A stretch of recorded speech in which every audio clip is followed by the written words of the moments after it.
Hello friends, welcome to the point solution. कैसे हो आप सब? तो आज हम लोग देखिए बायोलॉजी का एक इम्पॉर्टेंट चैप्टर रेस्पिरेटरी सिस्टम देखने वाले हैं, यानी कि श्वसन तंत्र। और इसके हम लोग टॉप 100 एमसीक्यूज करने वाले हैं। और ये एमसीक्यूज इस तरीके से होंगे कि यदि आपने कहीं पर भी एक भी बार इसका थ्योरी पढ़ रखा हो तो ये आपका अच्छे से पूरा रिवीजन हो जाएगा, क्योंकि यहाँ पर मैं आपको एक एक क्वेश्चन को अच्छे से एक्सप्लेन करते चलूंगा ताकि आपका जो भी पहले का पढ़ा हुआ चीज है वो रिवाइज हो जाए और ये पूरा का पूरा चैप्टर एक बार अच्छे से कंप्लीट हो जाए। क्योंकि आपने अगर थ्योरी पढ़ रखा है और उस पर अगर आपने क्वेश्चंस नहीं किए हैं तो वो आपका चैप्टर इनकम्प्लीट रह जाता है।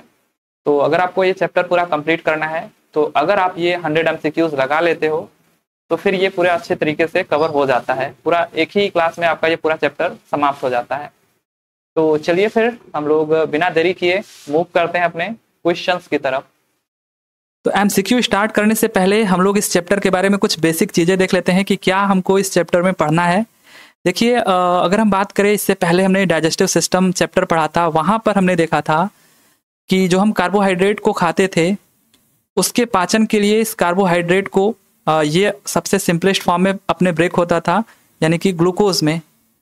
और ये जो कार्बोहाइड्रेट था इसका जो अंतिम पाचन होता था वो स्मॉल इंटेस्टाइन में जाकर के हो जाता था और ये ग्लूकोज में ब्रेक हो जाता था और यहाँ पर ये अवशोषित हो जाता था, यानी एब्जॉर्ब हो जाता था और सेल्स में पहुँच जाता था ये ग्लूकोज।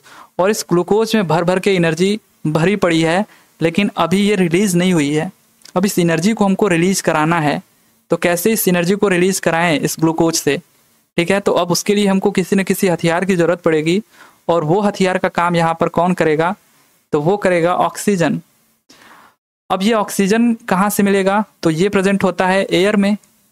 अब एयर में तो काफ़ी सारी गैसेस होती हैं, जैसे कार्बन डाइऑक्साइड भी हो गया आपका, नाइट्रोजन भी हो गया, कुछ अन्य गैसेस भी हैं, लेकिन हमारा जो मेन फोकस होगा वो होगा ऑक्सीजन पर। अब ये ऑक्सीजन जो एयर में प्रेजेंट है, जब हम सांस लेते हैं तो हमारे नाक से या फिर मुंह से ये एंटर करता है और यहाँ पर नेजल चैम्बर होता है, कुछ और डिफरेंट पार्ट्स होते हैं, वहाँ से होता हुआ ये हमारे लंग्स में आता है ऑक्सीजन। ठीक है, ये जो डिफरेंट पार्ट्स है इसके बारे में हम लोग आगे देखेंगे। पर जब ये हमारे फेफड़ों में आता है, लंग्स में आता है, वहाँ पर ये ब्लड में मिल जाता है। ब्लड में मिलने के बाद ये अपने हार्ट तक जाता है और हार्ट इस ब्लड को पूरे ऑर्गन्स तक पंप कराता है, जो ऑक्सीजन लिए हुए है, जो ब्लड है। और जब ये पूरे ऑर्गन्स तक, पूरे सेल्स तक पंप कराएगा तो वहाँ पर पहले से इसको मौजूद मिलेगा ग्लूकोज, जो कि ऐसे ही पड़ा हुआ है। उसको ऑक्सीजन का वेट कर रहा है कि कब ऑक्सीजन आए और मैं एनर्जी को रिलीज करूं। तो जैसे ही ऑक्सीजन यहाँ पर पहुंचेगा तो ग्लूकोज ऑक्सीडाइज हो जाएगा, ठीक है, या फिर कह लीजिए इसका ब्रेकडाउन हो जाएगा और इससे निर्माण होगा कार्बन डाइऑक्साइड का, वाटर का, और कुछ एनर्जी इससे रिलीज होगी। तो ये जो एनर्जी रिलीज होगी इसी को हमको कराना था और इसी पूरे प्रोसेस को हम लोग क्या बोलते हैं? रेस्पिरेशन, यानी सांस लेने से लेकर के एनर्जी रिलीज होने तक का जो पूरा प्रोसेस है इसी को हम लोग कहते हैं रेस्पिरेशन। तो चलिए फिर स्टार्ट करते हैं। आज का जो पहला क्वेश्चन है वो आपके सामने है कि जीवों में होने वाली उस प्रक्रिया को क्या कहते हैं जिसमें भोज्य पदार्थ का अपघटन या ऑक्सीकरण करके ऊर्जा प्रदान की जाती है? यानी what is the process that occurs in the organism in which energy released by decomposition और ऑक्सीडेशन ऑफ फूड एडिटिव्स। सो जो भी हम फूड एडिटिव्स लेते हैं उसका डीकम्पोजिशन या ऑक्सीडेशन करके जो एनर्जी रिलीज होती है उससे हम लोग क्या कहते हैं? तो ये बेसिक क्वेश्चन हमने देखा, इसको हम लोग बोलते हैं रेस्पिरेशन, यानी श्वसन। ठीक है, अब देखिए क्या क्या स्टेप्स इन्वॉल्व हैं रेस्पिरेशन में। तो रेस्पिरेशन में इन्वॉल्व है आपका 3 मेन स्टेप्स हैं, ये आपको ध्यान रखना है। एक आपका हो गया एक्सटर्नल रेस्पिरेशन, एक आपका हो गया ट्रांसपोर्टेशन ऑफ रेस्पिरेटरी गैसेस, और एक हो गया आपका इंटरनल रेस्पिरेशन। अब ये जो एक्सटर्नल रेस्पिरेशन है इसमें क्या होगा? इसमें जो हम लोग ब्रीदिंग करते हैं, देखिए ब्रीदिंग थोड़ी अलग चीज़ होती है, रेस्पिरेशन अलग चीज़ होती है। हालांकि ब्रीदिंग जो होता है वो हमारे रेस्पिरेशन का ही पार्ट है, लेकिन ब्रीदिंग और रेस्पिरेशन एक ही नहीं होता है। ब्रीदिंग सिंपली जो हम सांस लेते हैं छोड़ते हैं, बस उसी को कहते हैं, और ये एक फिजिकल प्रोसेस हो गया एक तरीके से, लेकिन ये हमारा एक केमिकल प्रोसेस है, बायोकेमिकल प्रोसेस। ठीक है, क्योंकि इसमें नई चीज़ का निर्माण हो रहा है, यहाँ पर एनर्जी रिलीज हो रही है। तो ये जो स्टेप्स इसमें इन्वॉल्व हैं, जिसमें एक्सटर्नल जो रेस्पिरेशन होता है उसमें क्या होता है? ब्रीदिंग, यानी हम जो सांस लेते हैं तो जो ऑक्सीजन हमारे अंदर आ रहा है और कार्बन डाइऑक्साइड भी आ रहा है, लेकिन वो पहले से ही हमारे शरीर में जा चुका है, तो उस कार्बन डाइऑक्साइड और ऑक्सीजन का यहाँ पे एक्सचेंज होगा, यानी कि लंग्स से जो ऑक्सीजन होगा वो ब्लड में जाएगा और ब्लड से जो हमारा कार्बन डाइऑक्साइड होगा वो लंग्स में आएगा। तो ये जो एक्सचेंज हुआ गैसों का, ये हमारे एक्सटर्नल रेस्पिरेशन में आता है। अब जब ये ब्लड में चला गया तो ब्लड क्या करेगा, इसको ट्रांसपोर्ट करने का काम करेगा। ये जो रेस्पिरेटरी गैसेस हैं, ऑक्सीजन और कार्बन डाइऑक्साइड, इनको ट्रांसपोर्ट करेगा। तो दूसरा जो हमारा स्टेप हो गया वो ट्रांसपोर्टेशन ऑफ रेस्पिरेटरी गैसेस हो गया। अब उसके बाद जो हमारा आखिरी स्टेप है वो हमारा है इंटरनल रेस्पिरेशन। और एक बार और यहाँ पर रेस्पिरेशन होगा इंटरनल, यानी कि एक बार फिर से ये जो गैसेस हैं ऑक्सीजन और कार्बन डाइऑक्साइड, इनका एक्सचेंज होगा, लेकिन अब की बार जो ब्लड यहाँ पे ट्रांसपोर्ट किया है ऑक्सीजन का, वो ब्लड से ऑक्सीजन हमारे सेल्स तक जाएगा, ठीक है, ऑक्सीजन, और सेल्स से कार्बन डाइऑक्साइड इस ब्लड में आएगा, ठीक है। तो यहाँ पर अगर हम बात करें तो गैसेस का एक्सचेंज यहाँ भी हुआ। अब सेल में पहले से प्रेजेंट हमारा है ग्लूकोज, और ग्लूकोज को जैसे ही ऑक्सीजन मिलेगा तो ये इसका ब्रेक डाउन कर देगा, या फिर कह लीजिए ऑक्सीडेशन कर देगा या बर्निंग कर देगा। तो ये हमारा जो प्रोसेस रहा वो रहा इंटरनल रेस्पिरेशन का, और यहाँ से एनर्जी रिलीज हो जाएगी। तो इस स्टेप्स को ध्यान में रखिएगा, इनसे क्वेश्चन ऐसे डायरेक्टली पूछे जाते हैं। अब देखिए अगला क्वेश्चन हमारा है कि what does have in complex organism to carry out the entire process of respiration। तो entire process of respiration को carry out करने के लिए जटिल जीवों में क्या होता है, तो ये होता है रेस्पिरेटरी सिस्टम। बी हमारा यहाँ पर करेक्ट है। अब देखिए which of the following is are the part of respiration. तो अभी हमने पढ़ा external respiration, transportation of gases और इंटरनल रेस्पिरेशन, ये तीनों का तीनों पार्ट है, यानी कि ऑल ऑफ दीज यहाँ पर करेक्ट हो जाएगा। ये तीनों का तीनों पार्ट है हमारे रेस्पिरेशन का, और क्या क्या है इनमें मैंने आपको बता दिया। अगला क्वेश्चन है कि is a type of respiration that occurs in presence of oxygen. अब देखिए ऑक्सीजन के प्रेजेंस में एक रेस्पिरेशन होता है, एक इसके एब्सेंस में होता है। दो तरीके का रेस्पिरेशन यहाँ पर डिवाइड हो रहा है। तो जो ऑक्सीजन के प्रेजेंस में होता है उसको हम लोग बोलते हैं एरोबिक रेस्पिरेशन, यानी कि यहाँ पर हमारा फर्स्ट ऑप्शन करेक्ट हो जाएगा। और वहीं पर जो ऑक्सीजन के एब्सेंस में रेस्पिरेशन होता है उसको हम लोग कहते हैं एनएरोबिक रेस्पिरेशन, यानी अवायवीय श्वसन हिंदी में। अब ये क्या चीज़ है, देखिए ऑक्सीजन के प्रेजेंस में तो मैंने आपको बता दिया रेस्पिरेशन होता है, उससे एनर्जी रिलीज हो रही है, और ये जो एनर्जी रिलीज होती है इसमें 38 ATP एनर्जी रिलीज होती है। आपको 36 ATP भी देखने को मिल जाएगा, क्योंकि यहाँ पर जो 2 ATP एनर्जी की बात करें तो इस प्रोसेस में ये खत्म हो जाता है, ठीक है। इस वजह से 36 ATP भी आपको देखने को मिल जाता है। तो जो भी ऑप्शन में हो वो आप करेक्ट कर दोगे।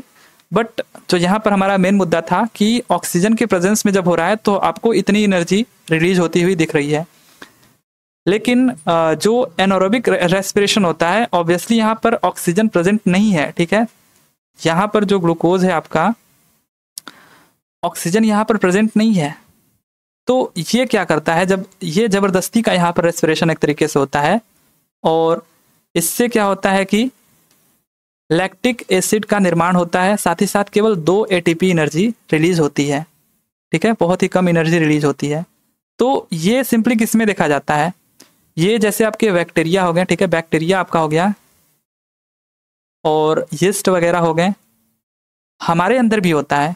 यानी हमारे अंदर कब होगा, जब हम कोई हार्ड वर्क कर रहे होंगे, कोई भारी काम कर रहे होंगे, साथ ही साथ जैसे दौड़ रहे होगे आप, तो ऐसे समय में क्या होता है, आपको सांस लेने में तकलीफ होता है। मतलब ऐसा आप काम करो जिसमें आपको सांस लेने में थोड़ा तकलीफ हो, तो उस टाइम पे क्या होगा कि ऑक्सीजन जाएगा ही नहीं अंदर।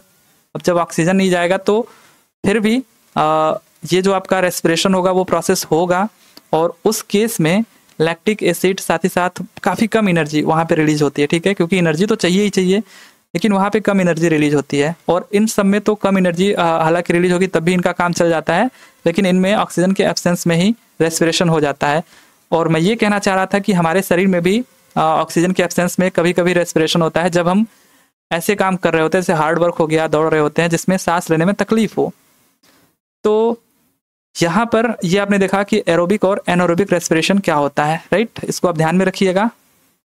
अगला क्वेश्चन हमारा है कि amphibians, reptiles, birds and mammals respire, यानी कि ये श्वसन किससे करते हैं, किसके द्वारा करते हैं। जो एम्फीबियंस होते हैं, उभयचर, सरीसृप, पक्षी और स्तनधारी, तो ये जो रेस्पिरेशन करते हैं लंग्स के थ्रू करते हैं, फेफड़ों के थ्रू करते हैं। बेसिक क्वेश्चन काफ़ी है।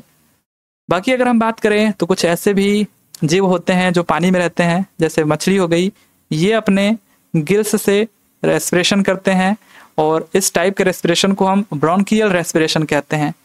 और वहीं पे जो मेढक हो गए ये अपने स्किन से भी रेस्पिरेशन करते हैं, लंग्स से भी करते हैं, ठीक है, या फिर बकल कैविटी से कह लीजिए। तो मेनली अगर हम बात करें तो स्किन से ही करते हैं और इस टाइप के रेस्पिरेशन को हम कहते हैं क्यूटेनियस रेस्पिरेशन।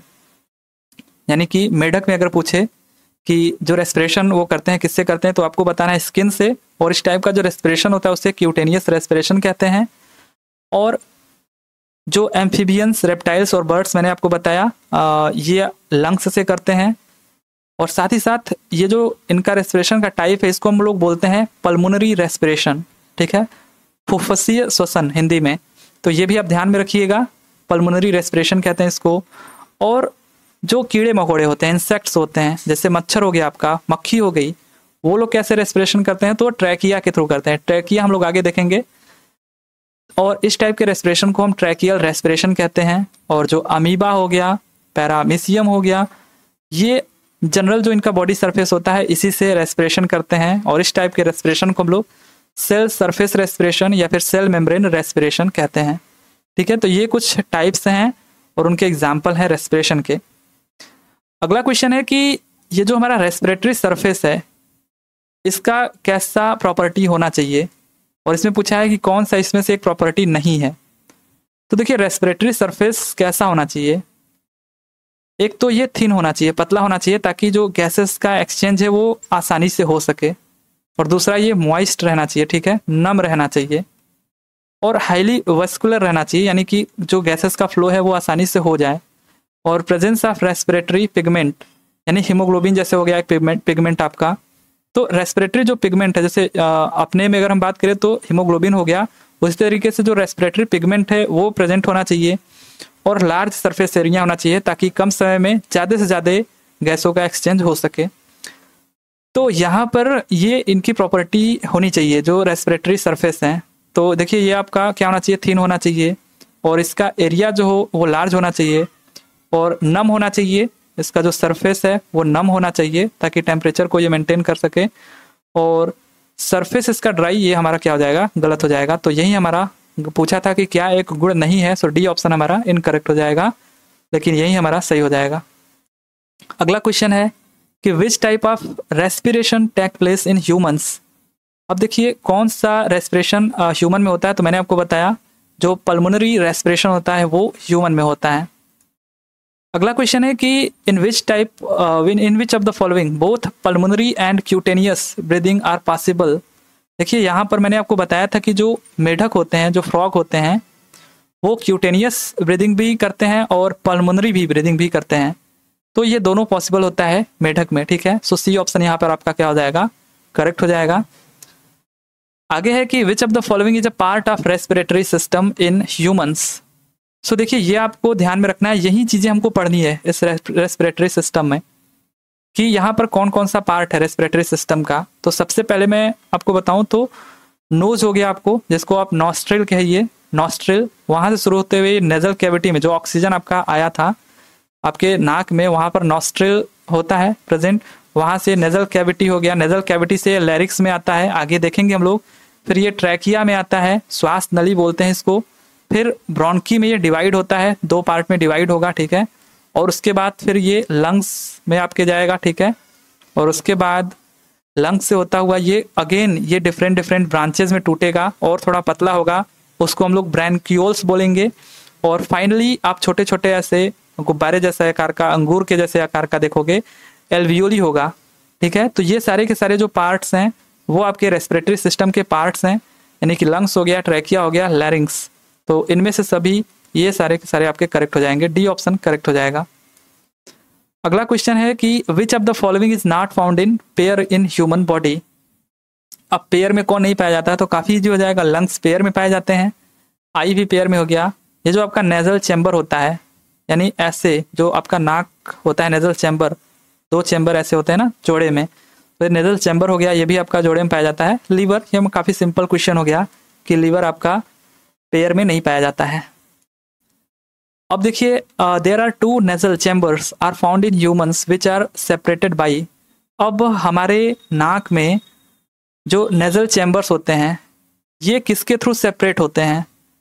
तो आप यहाँ पे देख सकते हो कि ये जो नेजल चैम्बर्स है जो आपको खाली खाली दिख रहा है ये नेजल कैविटी है, ठीक है। और इसको सेपरेट किए हुए ये वाला जो पार्ट है इसको हम लोग बोलते हैं नेजल सेप्टम यानी नासा पट्टिका। सो ए ऑप्शन यहाँ पर आपका क्या हो जाएगा? करेक्ट हो जाएगा। इसको हम लोग नेजल सेप्टम बोलते हैं। तो इसको आप ध्यान में रखिएगा, हो ऐसा क्वेश्चन आपको डायरेक्ट पूछा जा सकता है और हिंदी और इंग्लिश दोनों में आप इसको याद रखिए, क्योंकि हो सकता है जहाँ वहाँ पर आपको इंग्लिश में ही ये जो इंग्लिश वाला वर्ड है वही हिंदी में भी लिखा मिल जाए। तो नेजल सेप्टम या फिर नासा पट्टिका कहते हैं जो आपके नेजल चैम्बर को सेपरेट करता है। अगला क्वेश्चन है कि मुख्य रूप से एक नासिका चैम्बर के कितने भाग होते हैं? अब देखिए जो नासिका जो नेजल चैम्बर है आपका इसके टोटल 3 पार्ट होते हैं। एक आपका वेस्टिबुलर रीजन होता है, एक आपका रेस्पिरेटरी रीजन होता है, एक आपका ऑल्फैक्टरी रीजन होता है, ठीक है। अब इनके क्या क्या कार्य हैं वो हम लोग आगे देखेंगे।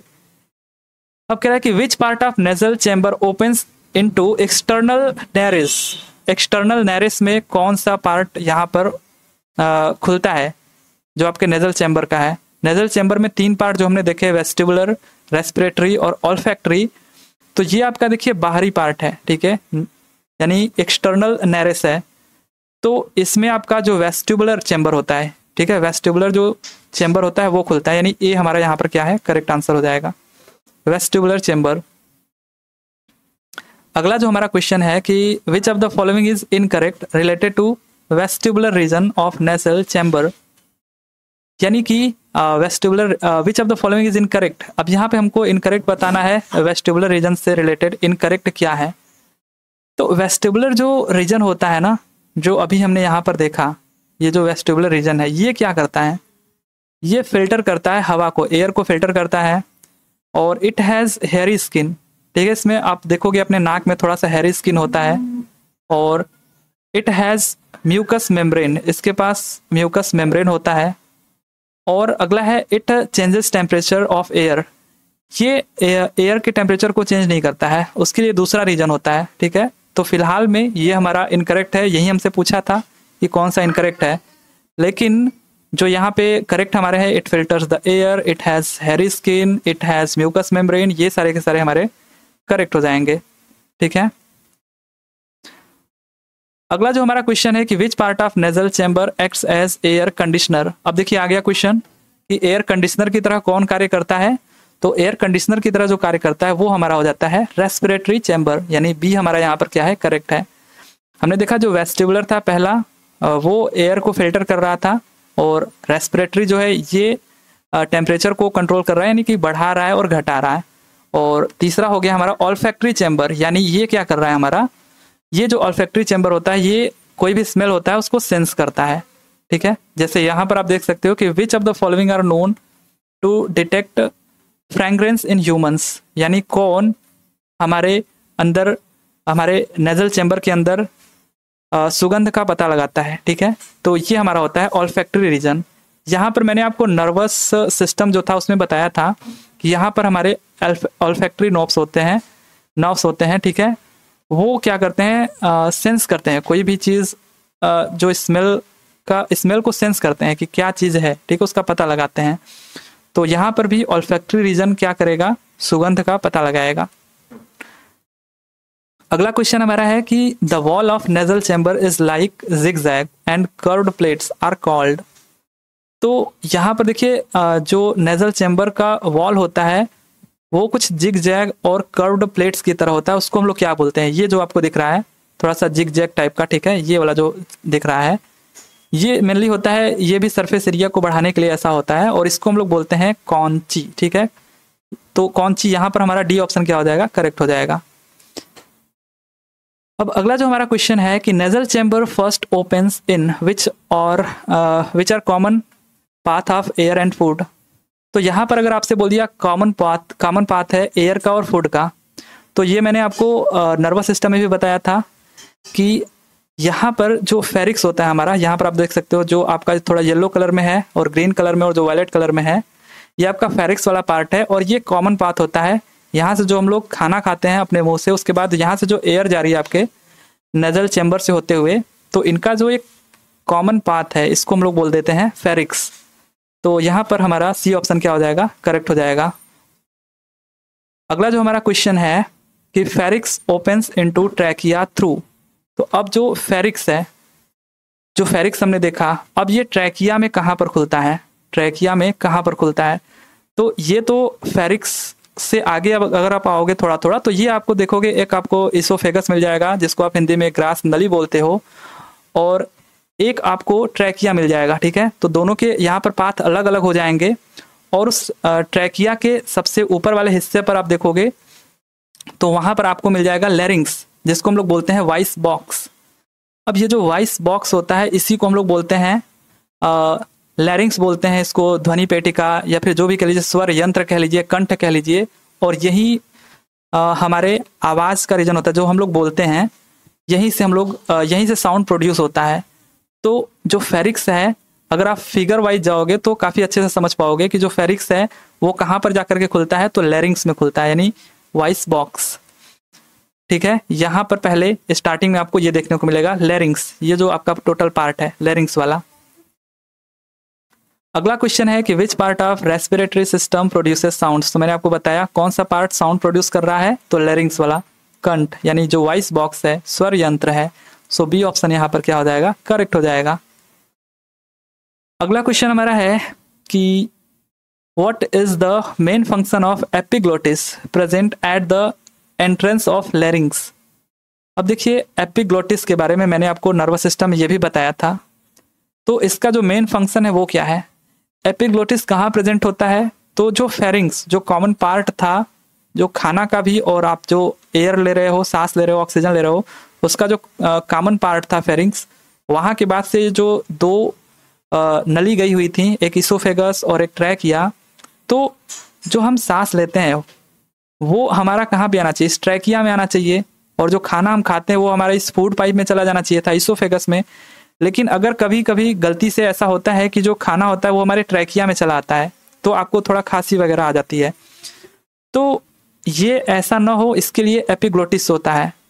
ये एपिग्लोटिस एक वाल्व होता है जो कि इस जो भोजन होता है उसको इस नली में आने से रोकता है।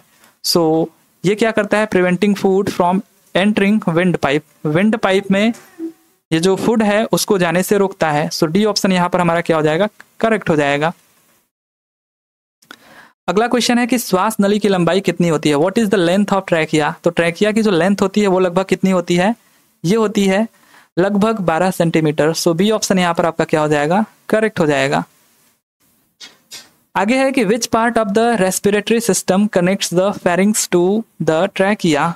अब देखिए फेरिंग्स जो होता है वो कह रहा है कि श्वसन तंत्र का कौन सा भाग ग्रसनी को ट्रैकिया से जोड़ता है। तो ये कौन सा पार्ट जोड़ता है, ये आपका होता है लैरिंग्स। ठीक है, यानी स्वर यंत्र जो अभी आपने देखा था, इसको आप टच करके भी देख सकते हो, यहाँ पर ये प्रेजेंट होता है। ठीक है, इसको आप टच करके भी थोड़ा देख सकते हो, यहीं पर ये प्रेजेंट होता है लैरिंग्स। ये क्या करता है, ग्रसनी को ट्रैकिया से जोड़ता है, यानी जो आपका फेरिंग्स होता है उसको ट्रैकिया से जोड़ता है। ये हम लोग पहले भी देख चुके हैं, लैरिंग्स कहते हैं, और लैरिंग्स ये वाला जो पार्ट होता है इसको हम लोग बोलते हैं। आगे है Adam's apple is related to. अब एडम्स एप्पल की बात करें तो ये जो आपने देखा था लैरिंग्स, ठीक है, इसी को हम लोग बोलते हैं एडम्स एप्पल। जो निकला हुआ पार्ट होता है आपने देखा होगा, आपके नेक में। ठीक है, इसको आप छू करके महसूस कर सकते हो। तो ये कहाँ पर होता है, गर्दन में। तो इसको कहते क्या है वो आप ध्यान में रखना है, एडम्स एप्पल। ठीक है, तो एडम्स एप्पल ये नेक में प्रेजेंट होता है।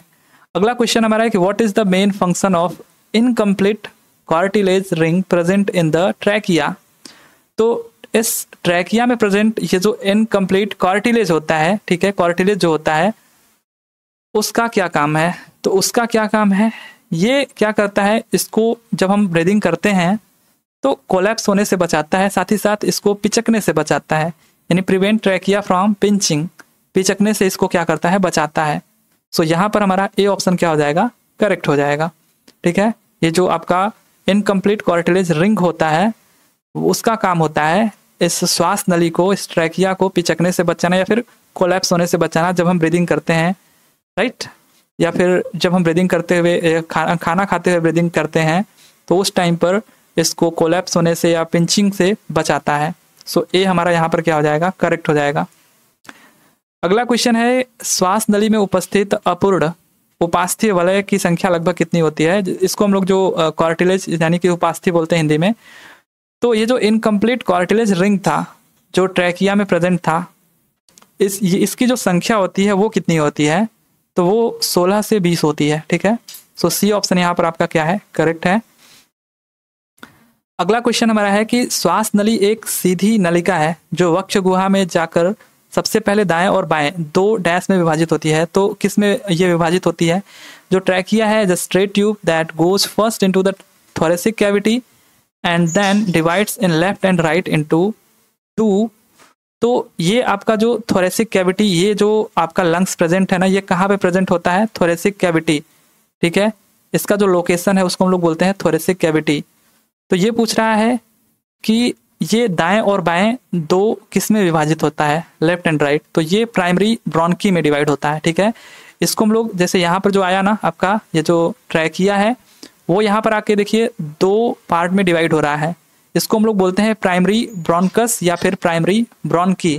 ठीक है, दोनों आप कह सकते हो, प्राइमरी ब्रोंकस या फिर प्राइमरी ब्रोंकी। तो ये 2 प्राइमरी ब्रोंकी में डिवाइड हो जाता है, एक लेफ्ट प्राइमरी ब्रोंकी और एक राइट प्राइमरी ब्रोंकी। ठीक है, तो इसको आप ध्यान दीजिएगा, प्राइमरी ब्रोंकी में डिवाइड हो जाता है यहाँ पर आकर के। अगला क्वेश्चन है, a pair of lungs in humans is present in. तो ये जो हमारा फेफड़ा होता है, जो लंग्स होता है, वो कहाँ पर प्रेजेंट होता है, तो मैंने आपको बताया इसका जो लोकेशन होता है वो भी अगर पूछे तो आपको बताना है ये हमारे थोरेसिक कैविटी में प्रेजेंट होता है या फिर वक्ष गुहा में प्रेजेंट होता है, राइट।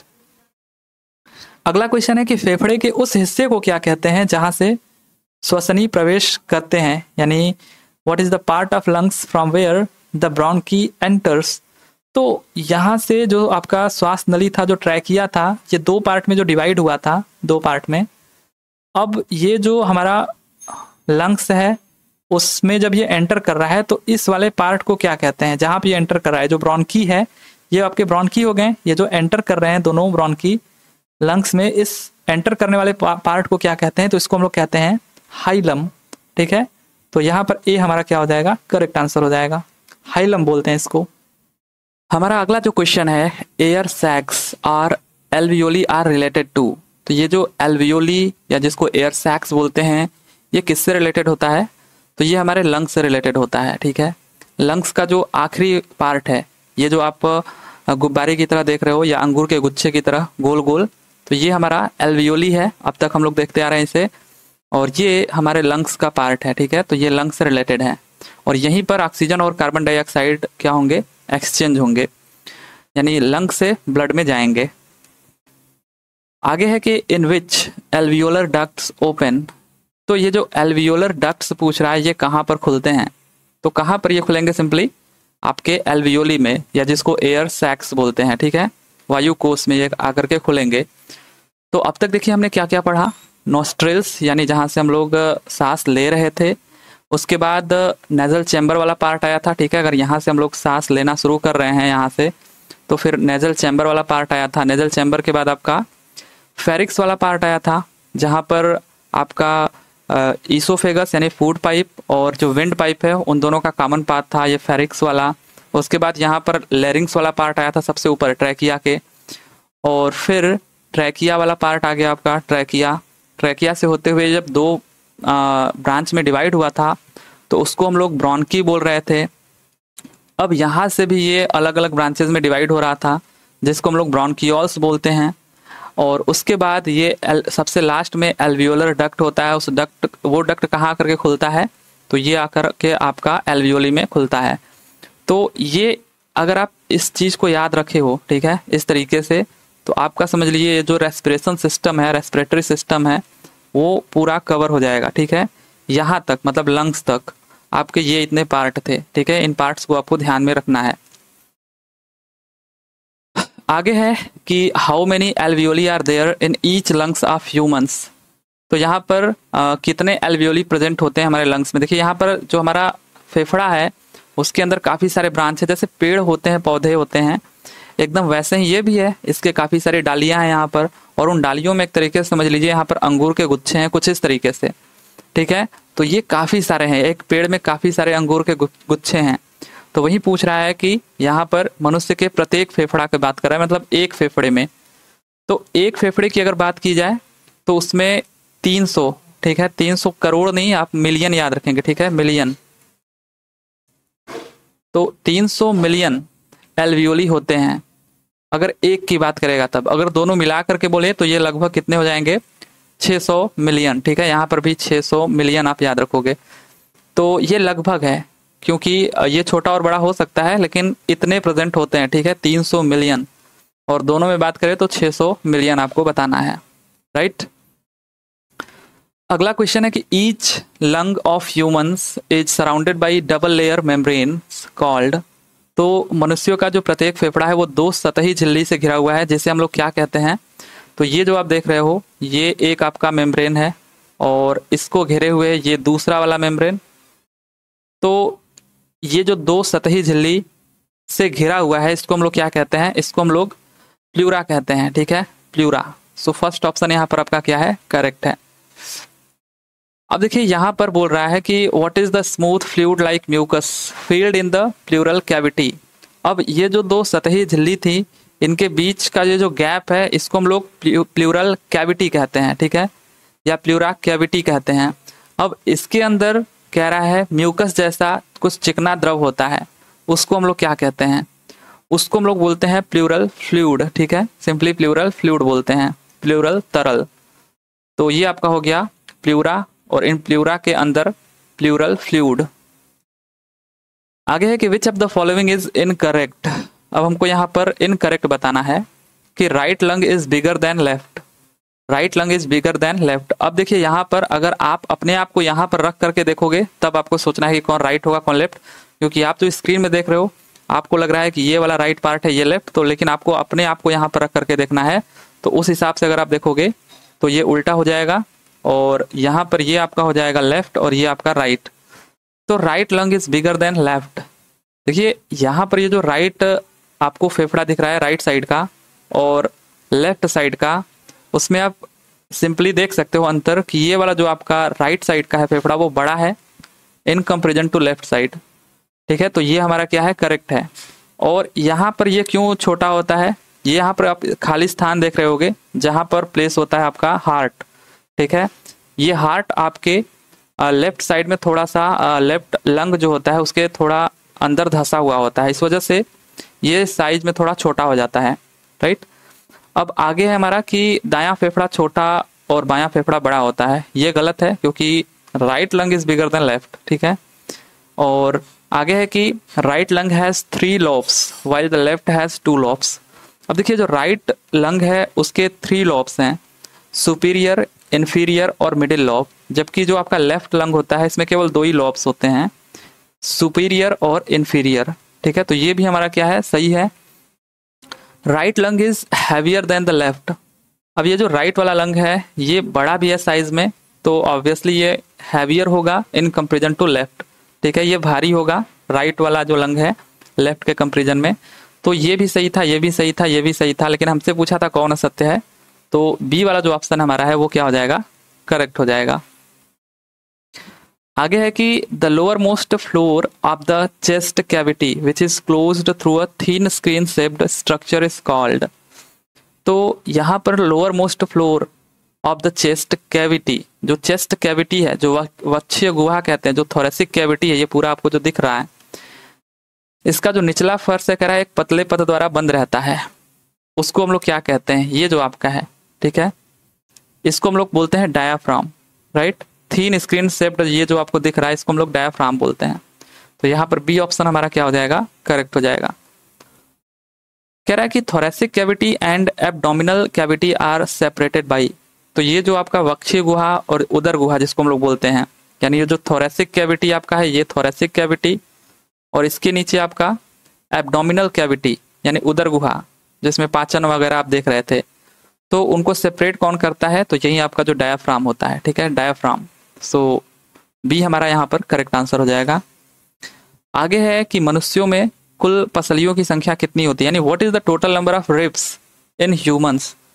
तो अगर हम रिब्स की बात करें टोटल, तो ये संख्या में होती हैं, टोटल अगर हम बात करें तो 24, और वहीं पेयर में अगर हो जाएंगे तो ऑब्वियसली ये कितना हो जाएगा, 12 हो जाएगा। तो अगर कुल बात करें कुल पसलियों की संख्या कितनी है, तो 24 यहाँ पर हमारा करेक्ट आंसर हो जाएगा। ठीक है, ये हमारे रिब्स हैं। ठीक है, आप देख सकते हो ये क्या है, हमारे सब रिब्स हैं, राइट। हमारा अगला जो क्वेश्चन है कि अंतः श्वसन के दौरान निम्न में से क्या होता है। So which of the following occurs during inhalation.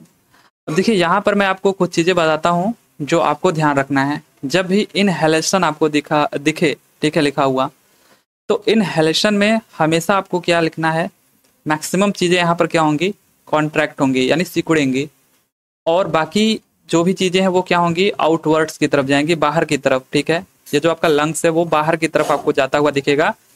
आप जब इनहेलेशन करते हो, सांस लेकर के एक बार अपने आप को फील भी कर सकते हो कि ये लगेगा कि आपका ऊपर की तरफ ये उठ रहा है। ठीक है, लंग्स, और जो रिब्स होते हैं वो कॉन्ट्रैक्ट करते हुए नजर आएंगे, और जितनी भी चीजें वो कॉन्ट्रैक्ट करते हुए नजर आएंगे। तो पहला जो ऑप्शन यहाँ पर है कि the ribs contract and moves up and outward, तो अप एंड आउटवर्ड्स होंगे और कॉन्ट्रैक्ट होंगे रिब्स। ठीक है, तो ये हमारा क्या हो जाएगा, करेक्ट हो जाएगा। आगे है कि डायाफ्राम चपटा हो जाता है और वक्षी गुहा का आयतन बढ़ जाता है, यानी जो डायाफ्राम होता है, ये डायाफ्राम जो भी हमने देखा था, ये वाला पार्ट, ये चपटा हो जाता है। पहले अगर ये ऐसे है, ठीक है, तो ये थोड़ा और चपटा हो जाएगा, ऐसे हो जाएगा। ठीक है, तो the diaphragm becomes flattened and volume of the thoracic cavity increase. अब सोचिए कि यहाँ पर वॉल्यूम देखिए कितना है, मतलब अगर हम बात करें ऐसे कोई चीज है उसका वॉल्यूम, और जब ये डायाफ्राम चपटा हो जाए तब का वॉल्यूम, कौन सा वॉल्यूम ज्यादा होगा, तो ये वाला वॉल्यूम ज्यादा होगा। तो यहाँ पर वॉल्यूम हमारा क्या हो जाता है, इंक्रीज हो जाता है। आगे है कि air pressure in lungs decreases. तो अगर हमारा वॉल्यूम क्या होगा, बढ़ जाएगा, तो ऑब्वियसली इसके अंदर का जो प्रेशर होगा वो क्या होगा, कम होगा। तो ये भी हमारा करेक्ट हो जाएगा। ठीक है, तो ए भी हमारा करेक्ट है, बी भी करेक्ट है, सी भी। तो ऑल ऑफ दीज यहाँ पर हमारा इस क्वेश्चन का सही आंसर हो जाएगा। ऐसे ही जब भी आपसे पूछे expiration, which of the following occurs during expiration, जब आप सांस को बाहर छोड़ते हो उस टाइम पर क्या होता है। तो अब आपको यहाँ पर याद रखना है कि चीजें रिलैक्स हो जाती हैं। ठीक है, पहले कॉन्ट्रैक्ट हो रही थी, अब रिलैक्स हो जाएंगे। अब वैसे भी आप रिलैक्स होने के लिए क्या करते हो, सांस को अंदर ले करके छोड़ देते हो, तो आपको लगता है मैं रिलैक्स थोड़ा महसूस कर रहा हूँ। तो अब यहाँ पर आप रिलैक्स वर्ड एक ध्यान रखोगे और चीजों को आप देखोगे, पहले यहाँ पर आउटवर्ड जा रही थी, अब ये इनवर्ड तरफ जाएंगी। ठीक है, इनवर्ड जाएंगी, यानी जो आपका लंग्स होगा जो आउटवर्ड गया था वो वापस से अपनी जगह पर आ जाएगा। ठीक है, तो the ribs relax and moves down and inward. आगे जो डायफ्राम हमने देखा था जो कि चपटा हो गया था, अब जब आप रिलैक्स हो जाओगे तो ये फिर से जैसे था वैसे हो जाएगा। ठीक है, यानी इसका शेप अगर सांस लेते वक्त ऐसा हो गया था, तो अब ये कैसा हो जाएगा, अब ये ऐसा हो जाएगा। ठीक है, तो अब आप देख सकते हो कि यहाँ पे जो वॉल्यूम था वो ज्यादा था, यहाँ पर जो वॉल्यूम है वो क्या हो जाएगा, डिक्रीज हो जाएगा। सो द डायफ्राम बिकम्स डम shape and the volume of the thoracic cavity वो डिक्रीज हो जाएगी। और अगर वॉल्यूम डिक्रीज हो गई तो यहाँ पर जो इसके अंदर का प्रेशर है वो भी क्या हो जाएगा, प्रेशर वो भी हमारा क्या हो जाएगा, इंक्रीज हो जाएगा, बढ़ जाएगा ना। कोई चीज वॉल्यूम जब कम हो रहा है तो इसके अंदर का प्रेशर भी बढ़ जाएगा। तो air pressure in lungs increases. So यहाँ पर भी ये तीनों का तीनों ऑप्शन हमारा करेक्ट है, इस वजह से डी हमारा सही आंसर हो जाएगा। आगे है कि पसलियों के मध्य पाए जाने वाले पेशी को क्या कहते हैं। So muscles found in between the ribs are called. तो इनके बीच का ये जो मसल्स पाए जाते हैं इनको हम लोग बोलते हैं इंटरनल इंटरकॉस्टल मसल्स। ठीक है, सो बी हमारा यहाँ पर क्या है, करेक्ट आंसर है। इसको हम लोग इंटरनल इंटरकॉस्टल मसल्स बोलते हैं। आगे है कि when we inhale the radial muscles of diaphragm, जब हम सांस लेते हैं, जब हम अंतः श्वसन करते हैं, तो ये जो डायाफ्राम था उसके बारे में पूछ रहा है, डायाफ्राम का रेडियल पेशी पूछ रहा है। ये डायाफ्राम का रेडियल पेशी का मतलब ये जो आपके रिब्स वाला पार्ट था, लंग्स वाला पार्ट, तो यहाँ से ये जो आपका डायाफ्राम है इनके बीच का जो मसल्स होता है इनको हम लोग बोलते हैं रेडियल मसल्स। तो ये क्या करेंगे, अब देखिए वर्ड आया है इनहेल यानी अंतः श्वसन, सांस आप अंदर ले रहे हो, तो ये हमेशा मैंने बोला आपको क्या वर्ड ध्यान में रखना है, कॉन्ट्रैक्ट। तो ये क्या होती हैं, सिकुड़ती हैं, ठीक है। ये जो आपके रेडियल मसल्स हैं वो सिकुड़ती हैं कब, जब हम सांस अंदर लेते हैं, अंतः श्वसन करते हैं, इनहेलेशन करते हैं, ठीक है। आगे है कि which of the following can not be included in the external respiration. ये सबसे स्टार्टिंग में ही मैंने बताया था आपको 3 स्टेप में, एक इंटरनल रेस्पिरेशन, ठीक है, और एक्सटर्नल मैंने फिर बताया था, और एक और बीच में बताया गया था ट्रांसपोर्टेशन, ठीक है। तो एक्सटर्नल रेस्पिरेशन में कौन सा चीज इंक्लूड नहीं है? देखिए एक्सटर्नल में ब्रीदिंग होता था, और उसके बाद जो आपका ऑक्सीजन है वो लंग्स से आपके कहाँ पर जा रहा था, ब्लड में जा रहा था, ठीक है। तो ये हमारा एक्सटर्नल रेस्पिरेशन का पार्ट था। तो देखते हैं इसमें कि ब्रीदिंग हो गया, exchange of respiratory gases between creature and atmosphere, यानी वातावरण और यहाँ पे कह रहा है ना वातावरण के बीच श्वसन गैसों का आदान प्रदान, तो ये ब्रीदिंग हो गया सिंपली, तो ये इसमें इंक्लूडेड है। Exchange of respiratory gases between blood and cells, blood and cells में जो एक्सचेंज होता है रेस्पिरेटरी गैसेस का, ऑक्सीजन और कार्बन डाइऑक्साइड का, वो आपका इंटरनल रेस्पिरेशन था। जबकि जो आपका लंग्स से ब्लड में, लंग्स से आपके ब्लड में जो ऑक्सीजन और कार्बन डाइऑक्साइड का एक्सचेंज था, ये जो रेस्पिरेटरी गैसेस हैं, ये हमारे किसका पार्ट था, एक्सटर्नल रेस्पिरेशन का पार्ट था, ठीक है। तो ये वाला हमारा क्या हो जाएगा, करेक्ट आंसर हो जाएगा, सी हमारा सही है यहाँ पर, और ए हमारा क्या है, सही है। इसमें क्या पूछा था, कौन शामिल नहीं है, तो बी शामिल नहीं है, इस वजह से इसका जो करेक्ट आंसर हो जाएगा वो बी हो जाएगा। आगे है कि where is the gaseous exchange takes place by the process of diffusion between lungs and blood. तो ये कहाँ पर होता है, देखिए अभी हम लोग पढ़ते आ रहे हैं कि gaseous exchange takes place by the process of diffusion between lungs and blood, कहाँ पर ये होता है, तो एल्वियोली में, ठीक है। ये जो आपको अंगूर के गुच्छे की तरह दिख रहा है, यहीं पर क्या होता है, यहीं पर ये जो आपके एल्वियोली हैं, यहीं से ऑक्सीजन और कार्बन डाइऑक्साइड क्या करते हैं, एक्सचेंज करते हैं, ठीक है। और ये किस प्रोसेस से होता है, तो डिफ्यूजन प्रोसेस से होता है। सो ए हमारा यहाँ पर क्या है, करेक्ट आंसर है एल्वियोली में। आगे है कि the gaseous exchange in our body takes place due dash differences, किसके डिफरेंस की वजह से ये जो गैसियस एक्सचेंज हो रहा था, यानी ये जो एल्वियोली है, यहाँ से ऑक्सीजन किसकी वजह से ब्लड में जा रहा था, और कार्बन डाइऑक्साइड यहाँ पर आ रहा था वापस से एल्वियोली में। तो ये प्रेशर डिफरेंस की वजह से आ रहा था, ठीक है। प्रेशर डिफरेंस मतलब अभी आप देख रहे थे कि जब हम इनहेल कर रहे थे, एक्सेल कर रहे थे, तो इसका जो प्रेशर है इसके अंदर का, वो डिक्रीज और इंक्रीज हो रहा था। तो ऐसे केस में जब हमारा हाई प्रेशर से लो प्रेशर क्या होगा, गैस एक्सचेंज होगा। तो जब यहाँ पर प्रेशर क्या होगा, हाई हो जाएगा, तो यहाँ पर ये ऑक्सीजन क्या आ जाएगा, लो प्रेशर की तरफ आ जाएगा, ठीक है। तो ये हमारा किसकी वजह से होता है, प्रेशर डिफरेंस की वजह से होता है। जब हम सांस छोड़ते हैं, ठीक है, तब ये हमारा ऑक्सीजन क्या होता है, यहाँ से यहाँ पर आ जाता है, ठीक है। यानी कि ये जो फेफड़े का एल्वियोली था, वहां से यहाँ पर, जब हम सांस छोड़ रहे थे तो क्या हो रहा था, ये जो हमारा डायफ्राम था, जब हम सांस छोड़ रहे थे तो ये क्या हो जा रहा था, रिलैक्स हो जा रहा था और कुछ ऐसे हो जा रहा था, ठीक है। और जबकि सांस लेते वक्त ये चपटा रह रहा था। तो यहाँ पर आप देख सकते हो कि जो प्रेशर है यहाँ का इंक्रीज हो गया है, ठीक है, क्योंकि वॉल्यूम कम हो गया है। वॉल्यूम कम अगर हो गया, ठीक है, डिक्रीज हो गया, तो प्रेशर हमारा यहाँ पर इंक्रीज हो गया, और प्रेशर इंक्रीज हो गया तो ऑक्सीजन हाई प्रेशर से लो प्रेशर की तरफ आ गया, यानी कि ब्लड में आके मिल गया। तो ये जो एक्सचेंज हो रहा है, गैसियस एक्सचेंज हमारी बॉडी में, ये प्रेशर की वजह से हो रहा है, ठीक है, दाब के डिफरेंस की वजह से हो रहा है। आगे है कि the gaseous exchange between blood and cells is called as, तो ये ब्लड और सेल्स के बीच पूछ रहा है। तो ये हमेशा क्या होता है, आपका इंटरनल रेस्पिरेशन का पार्ट है, और इसी को हम लोग कहते हैं सेलुलर रेस्पिरेशन। जब हमारा गैसियस एक्सचेंज ब्लड और सेल के बीच हो तो उसको हम लोग इंटरनल रेस्पिरेशन या फिर सेलुलर रेस्पिरेशन कहते हैं, ठीक है। इंटरनल रेस्पिरेशन को ही हम लोग सेलुलर रेस्पिरेशन भी कहते हैं। सो बी हमारा यहाँ पर क्या हो जाएगा, करेक्ट आंसर हो जाएगा। आगे है कि which of the following is are found in our blood, क्या चीज हमारे ब्लड में पाया जाता है।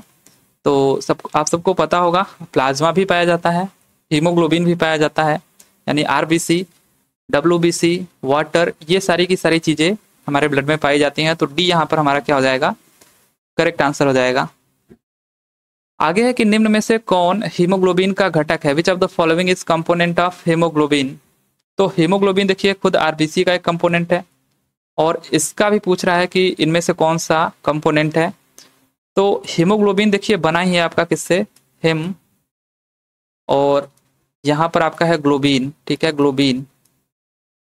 तो हिम मतलब यहाँ पर आयरन से है, और ग्लोबिन मतलब ये हमारा क्या है, प्रोटीन है, ठीक है। तो ये हमारा आयरन और प्रोटीन से बना, यानी हिमेटीन और हिम ग्लोबिन प्रोटीन, इन दोनों से मिलकर के बना है। तो जो हमारा करेक्ट आंसर हो जाएगा ए और बी, ठीक है, इन दोनों से मिलकर के ये बना है। आगे है कि हमारे शरीर में सबसे ज्यादा ऑक्सीजन का परिवहन कौन करता है। So maximum transportation of oxygen in our body takes place by, तो सबसे ज्यादा जो ऑक्सीजन लेकर के जाता है वो कौन लेकर के जाता है, तो ये हीमोग्लोबिन लेकर के जाता है ब्लड का, ठीक है, हीमोग्लोबिन। सो यहाँ पर अगर हम बात करें तो बी हमारा क्या हो जाएगा, करेक्ट आंसर हो जाएगा। सबसे ज्यादा जो ऑक्सीजन का ट्रांसपोर्टेशन करता है वो कौन करता है, तो ये हीमोग्लोबिन करता है, राइट। अगला जो हमारा क्वेश्चन है कि Hb+O2 ये क्या बनाते हैं। Hb का मतलब यहाँ पर क्या है, हीमोग्लोबिन से। तो हीमोग्लोबिन और ऑक्सीजन मिलकर के क्या बनाते हैं, तो ये HbO2 बनाते हैं, ऑक्सी हीमोग्लोबिन कहते हैं इसको, ठीक है। सो सी ऑप्शन यहाँ पर हमारा क्या है, करेक्ट है।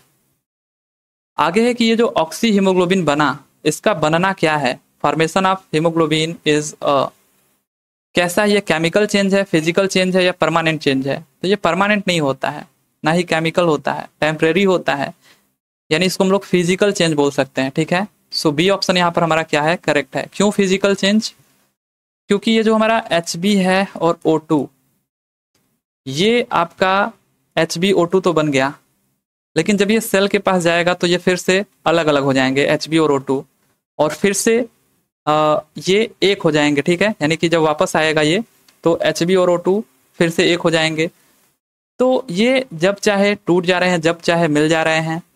तो ऐसे प्रोसेस को हम लोग केमिकल प्रोसेस नहीं बोल सकते। केमिकल अगर प्रोसेस होता, तो केमिकल चेंज अगर होता तो इससे कोई नया प्रोडक्ट बनता, ठीक है। आप देखते होंगे केमिकल जितने भी चेंजेस होते हैं उसमें कुछ नया प्रोडक्ट बनता है, लेकिन ये बस जुड़ रहा है, अलग हो रहा है, जुड़ रहा है, अलग हो रहा है। तो इस वजह से ये जो आपका फॉर्मेशन है HbO2 का, ये एक फिजिकल चेंज बोला जाएगा, और ये टेम्परेरी कह सकते हैं इसको हम लोग। सो बी ऑप्शन यहाँ पर हमारा क्या है, करेक्ट है, फिजिकल चेंज है ये। आगे है कि how many oxygen molecules are bounded by one haemoglobin. So एक हीमोग्लोबिन से कितने ऑक्सीजन के मॉलिक्यूल्स बाउंडेड होते हैं, तो ये 4 होते हैं, ठीक है, 4। आगे कि about what percentage of oxygen is transported in our body by dissolving in plasma. तो देखिए यहाँ पर जो अभी आपने देखा था कि ऑक्सीजन का मैक्सिमम जो ट्रांसपोर्टेशन करता है वो करता है हीमोग्लोबिन। वो कितना करता है, 97% से लेकर के 99% तक लगभग। जबकि यहाँ पर अगर प्लाज्मा से पूछे कि ये कितना ऑक्सीजन का ट्रांसपोर्टेशन करता है, तो ये 1 से लेकर के 3% तक लगभग करता है, ठीक है, अभी जो आपने पढ़ा था। सो 1 से 3% तक कौन कर रहा है, आपका प्लाज्मा। और वहीं पर अगर हम बात करें हीमोग्लोबिन का, तो वो आपका 97 से 99% तक ऑक्सीजन का ट्रांसपोर्टेशन करता है, और यही सबसे मैक्सिमम करता है। आगे है कि in which form carbon dioxide transported in our body. तो कार्बन डाइऑक्साइड जो होता है हमारी बॉडी में किस तरीके से ट्रांसपोर्ट होता है, किसके रूप में होता है, ऐसा पूछा गया है। तो कार्बोनिक एसिड के रूप में, और सोडियम या पोटेशियम बाइकार्बोनेट्स के रूप में, या कार्बिनो हीमोग्लोबिन के रूप में। तो ये सारे के सारे जो आपको यहाँ पे रूप दिख रहे हैं, इसके सभी रूपों में ये आपका ट्रांसपोर्टेशन इसका होता है, ठीक है। कार्बन डाइऑक्साइड का ट्रांसपोर्टेशन होता है, कैसे होता है। अब देखिए यहाँ पर अगर हम बात करें तो कार्बन डाइऑक्साइड और H2O जो बना था, ग्लूकोज का जब ऑक्सीडेशन हुआ था, तो अब ये जो कार्बन डाइऑक्साइड और H2O हैं, ये क्या फॉर्मेशन करेंगे, ये फॉर्मेशन करेंगे आपका H2CO3 का, ठीक है, H2CO3, जिसको हम लोग बोलते हैं कार्बोनिक एसिड। ये हमारा क्या है, यही हमारा क्या है, ये हमारा है कार्बोनिक एसिड, ठीक है, कार्बोनिक एसिड, कार्बोनिक अम्ल। अब ये जो कार्बोनिक एसिड है, ये जब टूटेगा तो एक H प्लस आयन बनाएगा और दूसरा HCO3 माइनस, और यही हमारा क्या है, बाइकार्बोनेट्स है।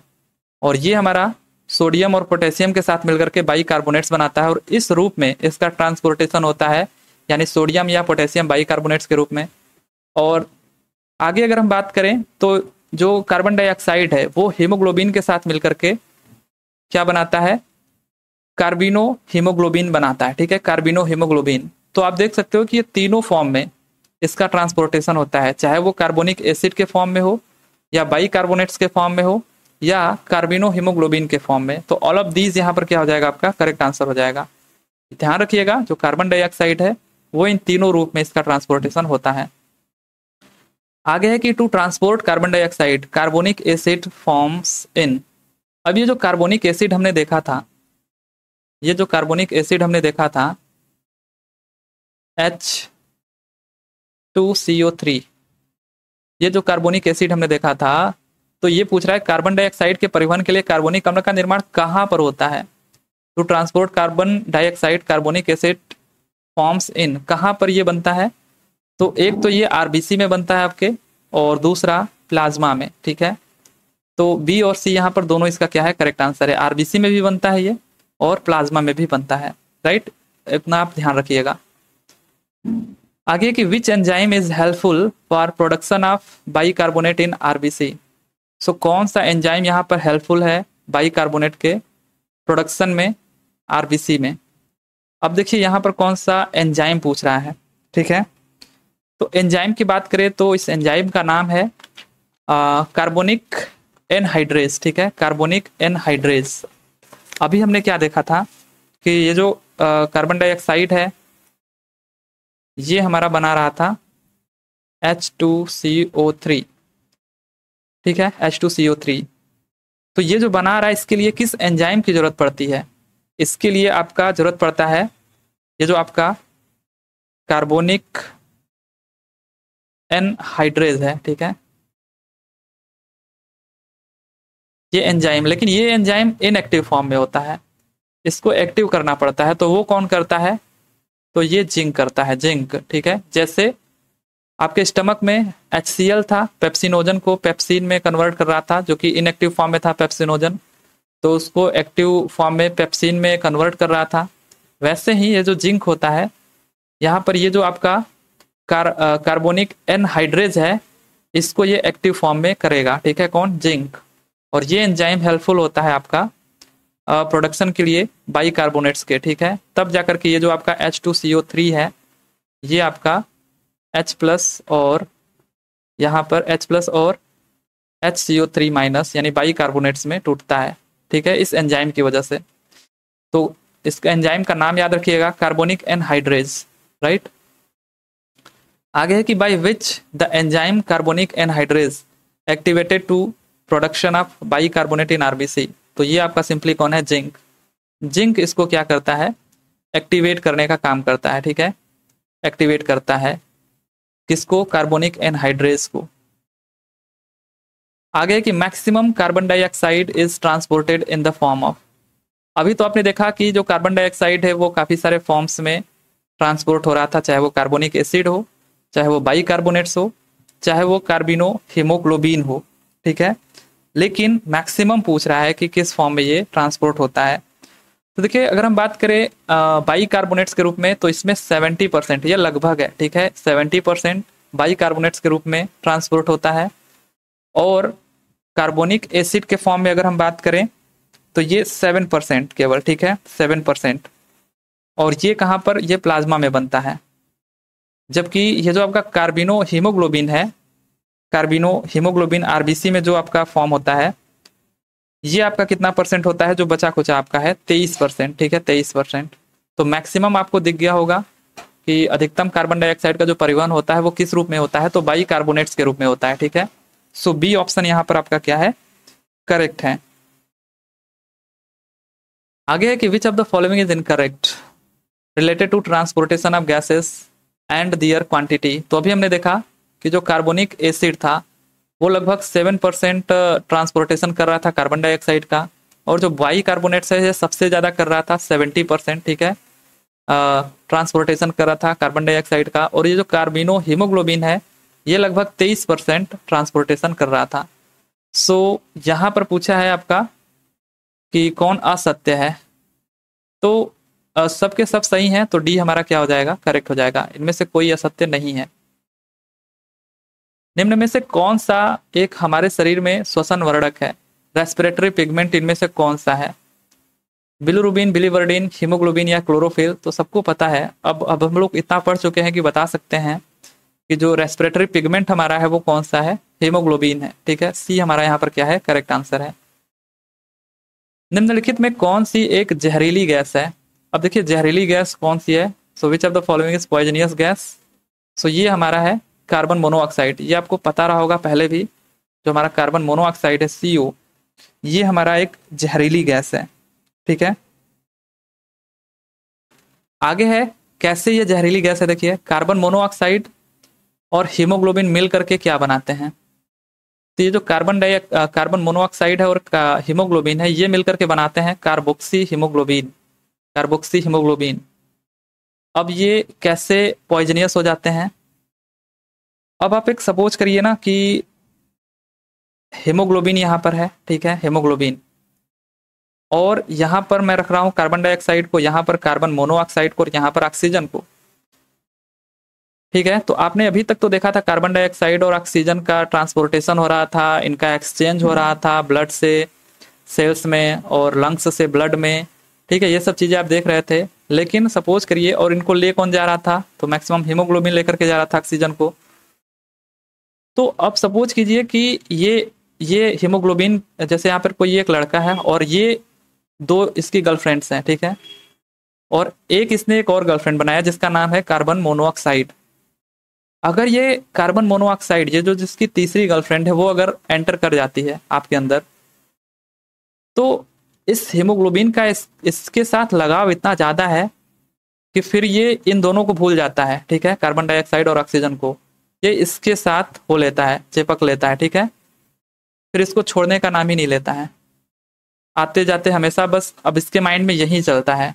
ठीक है, ये जो आपका है HB और CO, यानी कि ये जो मिलकर के कार्बोक्सी हीमोग्लोबिन बनाता है, ये इसी के साथ रह जाता है। ठीक है, और इस वजह से ये पॉइजनियस हो जाता है। ठीक है, यानी आपका ये ट्रांसपोर्टेशन ऑक्सीजन का और कार्बन डाइऑक्साइड का फिर सही से नहीं हो पाता है, आपको एनर्जी नहीं मिल पाती है। ठीक है, तो ये एक तरीके का पॉइजनियस हो जाता है हमारे बॉडी में।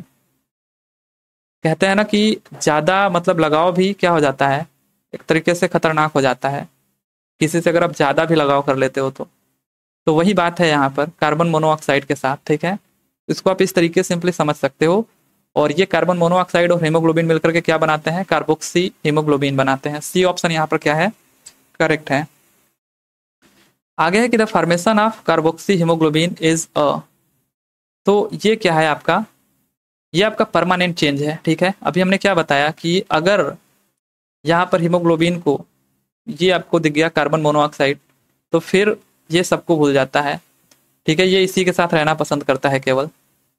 तो ये एक परमानेंट चेंज है, टेम्परेरी नहीं है कि छूट जाएगा बाद में, right. Breathing rate in humans is, मनुष्य में सांस लेने की दर क्या है? तो सांस लेने की जो दर है वो 12 से 15 बार प्रति मिनट है। ठीक है, ये अडल्ट की बात हो रही है। सो यहाँ पर सी ऑप्शन आपका क्या है, करेक्ट है। About how much air goes into our lungs during normal respiration? अब जब आप नॉर्मल रेस्पिरेशन कर रहे होते हो, जब आपको कोई बीमारी ना हो, जब आप खुले में बैठे हो आराम से, अभी दौड़ करके नहीं आ रहे हो, कोई हार्ड वर्क नहीं कर रहे हो, ऐसे केसेस में जब नॉर्मल रेस्पिरेशन करते हो, तब पूछा जा रहा है आपसे कि हमारे फेफड़े में लगभग कितनी, यहाँ पे पूछ रहा है about how much air goes into our lungs, तो इसका वॉल्यूम बताना है कि कितना, लगभग कितने वॉल्यूम एयर हमारे अंदर आता है। ठीक है, कितना आता है लगभग, तो ये आता है 500 ml। ठीक है, 500 ml जब आप नॉर्मल एकदम रेस्पिरेशन कर रहे हो, तो नॉर्मल श्वसन कर रहे होते हो। ठीक है, आगे है कि what is the gaseous exchange between blood and tissues in the body called? तो इसको हम लोग क्या कहते हैं, जब ब्लड से टिश्यूज यानी कि सेल्स में कह सकते हैं, जब गैसियस एक्सचेंज होता है तो इसको हम लोग इंटरनल रेस्पिरेशन बोलते थे, ठीक है, इजी है ये तो हम लोग बहुत पहले भी देख चुके हैं। Which of the following is also known as cellular respiration, ये भी मैंने आपको बताया। सेलुलर रेस्पिरेशन किसको हम लोग बोल रहे हैं? इंटरनल रेस्पिरेशन को, यानी कि जब हमारा ऑक्सीजन जो है वो ब्लड से कहाँ पर जा रहा है? सेल्स या टिश्यूज में कह सकते हैं, तो इसको हम लोग इंटरनल या फिर सेलुलर रेस्पिरेशन कहते हैं। Which of the following is a cellular respiration, अब इसमें से कौन सा सेलुलर रेस्पिरेशन है? तो एरोबिक हो गया आपका, एनएरोबिक, ये दोनों का दोनों क्या है आपका? सेलुलर रेस्पिरेशन है, ठीक है। सो ए और बी दोनों आपका क्या हो जाएगा? करेक्ट हो जाएगा। एरोबिक मैं पहले ही बता चुका हूं, जो ऑक्सीजन की प्रेजेंस में होता है, और एनएरोबिक जो ऑक्सीजन के एब्सेंस में होता है रेस्पिरेशन, ठीक है। तो ये ए और बी दोनों करेक्ट हो जाएगा इसका। What is the first step of cellular respiration, cellular respiration का पहला स्टेप क्या है? तो दो स्टेप्स में ये होता है आपका, एक ग्लाइकोलिसिस होता है और एक आपका क्रेब्स साइकिल होता है। तो इसका जो पहला स्टेप होता है वो क्या होता है? ग्लाइकोलिसिस होता है, ठीक है, ग्लाइकोलिसिस, ग्लाइकोलिसिस, और इसमें पायरुविक एसिड का निर्माण होता है, ठीक है। इसके दो मॉलिक्यूल बनते हैं ग्लाइकोलिसिस में, ठीक है। तो ये इसका पहला स्टेप है, इसको आप ध्यान रखिएगा, ग्लाइकोलिसिस। अब देखिए आगे क्या है? ग्लाइकोलिसिस मीन्स, ग्लाइकोलिसिस का मतलब क्या होता है? Break down of glucose and formation of pyruvic acid, जो मैंने आपको भी बताया कि इसमें ग्लूकोज का क्या होता है? ब्रेक डाउन होता है और पायरुविक एसिड के दो मॉलिक्यूल बनते हैं। ग्लूकोज का बनना और पायरुविक अम्ल का बनना, यानी break down of glucose and formation of acid, ठीक है। इसमें पायरुविक एसिड आपको ध्यान देना है, वसा का टूटना और पायरुविक अम्ल का बनना, break down of amino acids and formation of pyruvic acids. So यहाँ पर पहला ऑप्शन क्या है? करेक्ट है, यानी ग्लूकोज का टूटना, ठीक है, break down of glucose and formation of pyruvic acid, ये आपका होता है, ठीक है। सिंपली ग्लूकोज का टूटना और पायरुविक एसिड का बनना, ठीक है, ये जो प्रोसेस है ये कहलाता है आपका ग्लाइकोलिसिस। और ये होता कहाँ पर है? तो ये साइटोप्लाज्म में होता है, ठीक है। ये आपका कहाँ पर होता है? साइटोप्लाज्म, ये वाला जो पार्ट होता है, ठीक है। और दूसरा जो क्रेब्स साइकिल था वो ये अगर माइटोकॉन्ड्रिया है तो इसमें होता है। अब ग्लाइकोलिसिस की खोज किसने की थी? तो ग्लाइकोलिसिस की खोज किसने की थी? तो एम्बेंडन, मेयरहॉफ और पार्सन, ठीक है, इन तीनों ने की थी। सो इनमें से सभी ये क्या हो जाएगा? करेक्ट हो जाएगा। आप इन तीनों का नाम ध्यान रख सकते हो, एम्बेंडन, मेयरहॉफ और पार्सन, ठीक है। ग्लाइकोलिसिस की खोज किसने की थी? तो इन तीनों ने। इसी को EMP बोला जाता है, ठीक है, EMP आप ऐसे याद रख सकते हो। कोशिका में ग्लाइकोलिसिस की घटना कहाँ पर संपन्न होती है? तो मैंने अभी आपको बताया कि जो ग्लाइकोलिसिस है ये कहाँ पर होता है? तो ये आपका साइटोप्लाज्म में होता है, ठीक है, कोशिका द्रव में होता है। ये जो फर्स्ट स्टेप है ग्लाइकोलिसिस, ठीक है, ये आपका कहाँ पर होता है? कोशिका द्रव यानी साइटोप्लाज्म में होता है। और जो सेकेंड स्टेप यानी कि क्रेब्स साइकिल था वो आपका माइटोकॉन्ड्रिया में होता है, ठीक है, सेकेंड वाला जो आपका क्रेब्स साइकिल था। अगला जो हमारा क्वेश्चन है कि कोशिका में ग्लाइकोलिसिस की घटना एक प्रक्रिया है। The phenomenon of glycolysis in the cell is a process. तो देखिए यहाँ पर आपको कंफ्यूज नहीं होना है, ये जो ग्लाइकोलिसिस प्रोसेस है ना ये ऑक्सीजन के एब्सेंस में होता है, यानी ऑक्सीजन पे डिपेंड नहीं करता है। इस वजह से जो इसको प्रोसेस बोला जाता है ये एनएरोबिक प्रोसेस होता है, क्योंकि एनएरोबिक में क्या होता है? ऑक्सीजन के एब्सेंस में रेस्पिरेशन होता है। तो ये जो प्रोसेस है वो एनएरोबिक है। लेकिन अगर आपसे ये पूछा जाए कि ये जो ग्लाइकोलिसिस है, ये जो ग्लाइकोलिसिस है ये किस किस कंडीशन में हो सकता है, किस किस स्टेट में हो सकता है? तो एरोबिक और एनएरोबिक दोनों स्टेट या दोनों कंडीशन में ये हो सकता है, ठीक है। ये बहुत इंपॉर्टेंट है आपके लिए जानना कि ये तो ये ऑक्सीजन पे डिपेंड नहीं करता, लेकिन फाइनली इसको करना क्या है? ग्लूकोज को पायरुविक एसिड में तोड़ना ही है, ठीक है। और ये जो प्रोसेस होता है और उसके बाद ग्लूकोज का एनर्जी रिलीज करना आगे चल करके, ये सब सारा जो प्रोसेस है ये तो एरोबिक ही प्रोसेस होता है, उसमें आपका ये आ जाता है जो ग्लाइकोलिसिस की घटना है। तो इसी वजह से हम कहते हैं कि ये जो ग्लाइकोलिसिस है ये दोनों कंडीशन में हो सकती है, एरोबिक और एनएरोबिक। लेकिन ये जो प्रोसेस है ना वो एनएरोबिक प्रोसेस है, क्योंकि ये ऑक्सीजन के एब्सेंस में ही होती है। और कहाँ पर होती है? तो साइटोप्लाज्म में होती है, ठीक है, प्लाज्म में। तो जैसा आपसे क्वेश्चन पूछे तो यहाँ पर भी इसका करेक्ट आंसर है। अगर यहाँ पे पूछा ये प्रोसेस कैसा है तो प्रोसेस आपका एनएरोबिक है, राइट। अब देखिए वहीं पे अगला क्वेश्चन अब आ गया आपका कि which of the following events occurred in both aerobic respiration and anaerobic respiration। कौन सी ऐसी घटना है जो दोनों में हो सकती है, एरोबिक और एनएरोबिक में। तो ये आपका ग्लाइकोलिसिस है, ठीक है, जो आपका फर्स्ट स्टेप है। तो ये आपका दोनों में हो सकती है, लेकिन प्रोसेस कौन सा है, ये एनएरोबिक प्रोसेस है। दोनों में आप अंतर समझिए। बाकी अगर हम बात करें ये जो क्रेब्स साइकिल है ये आपका एरोबिक प्रोसेस है, ठीक है, ये एरोबिक प्रोसेस है और केवल ये इसी में हो सकता है, एरोबिक नहीं। ये ऐसा नहीं कि दोनों में हो जाएगा, लेकिन जो आपका ग्लाइकोलिसिस है ये दोनों कंडीशन में हो सकता है, चाहे वो एरोबिक हो या एनारोबिक हो, राइट। तो यहाँ पर हमसे पूछा है कौन सी ऐसी घटना है जो दोनों में हो सकती है, तो ग्लाइकोलिसिस हमारा करेक्ट आंसर हो जाएगा। आगे है कि how many carbon atoms are there in a glucose molecules. तो ग्लूकोज मॉलिक्यूल्स में कितने कार्बन एटम होते हैं, अभी तक लोग पढ़ते आ रहे हैं, तो ये 6 होते हैं, ठीक है। आगे अगर हम बात करें in what form are the energy generated in organism stored. जीवों में उत्पन्न ऊर्जा किस रूप में संचित रहती है, किस संचित होती है, तो ये सबको पता है एटीपी, एडिनोसिन ट्राइफॉस्फेट, ठीक है। तो सी हमारा यहाँ पर क्या हो जाएगा, करेक्ट आंसर हो जाएगा। आगे है कि which of the following is known as energy currency. अब एनर्जी करेंसी के रूप में किसे जानते हैं, तो एनर्जी करेंसी के रूप में हम लोग किसे जानते हैं, तो यही जो हमारा एटीपी होता है, एडिनोसिन ट्राइफॉस्फेट, इसी को जानते हैं। देखिए एनर्जी का पैकेट तो ये भी है, NADH जो है ये भी एनर्जी का ही फॉर्म है, ठीक है, लेकिन इसको क्यों नहीं बोलते हैं। देखिए इसके पीछे का रीजन ये है, करेंसी इसको क्यों बोलते हैं। आप अपने रियल लाइफ से कंपेयर करोगे तो करेंसी क्या होती है, जैसे आप अगर आपके पास कुछ रुपए हैं, आप कहीं दुकान पर जाते हो, किसी दुकान पर, ठीक है, और आपके पास यहाँ पर चेक है, ठीक है, और इसको लेकर के आप जाते हो, ठीक है, तो यहाँ पर ये दुकान वाला किसको एक्सेप्ट करेगा, हो सकता है चेक को भी एक्सेप्ट कर ले, हो सकता है और ये जो करेंसी आप लेकर के गए हो, ठीक है, इसको भी एक्सेप्ट कर ले।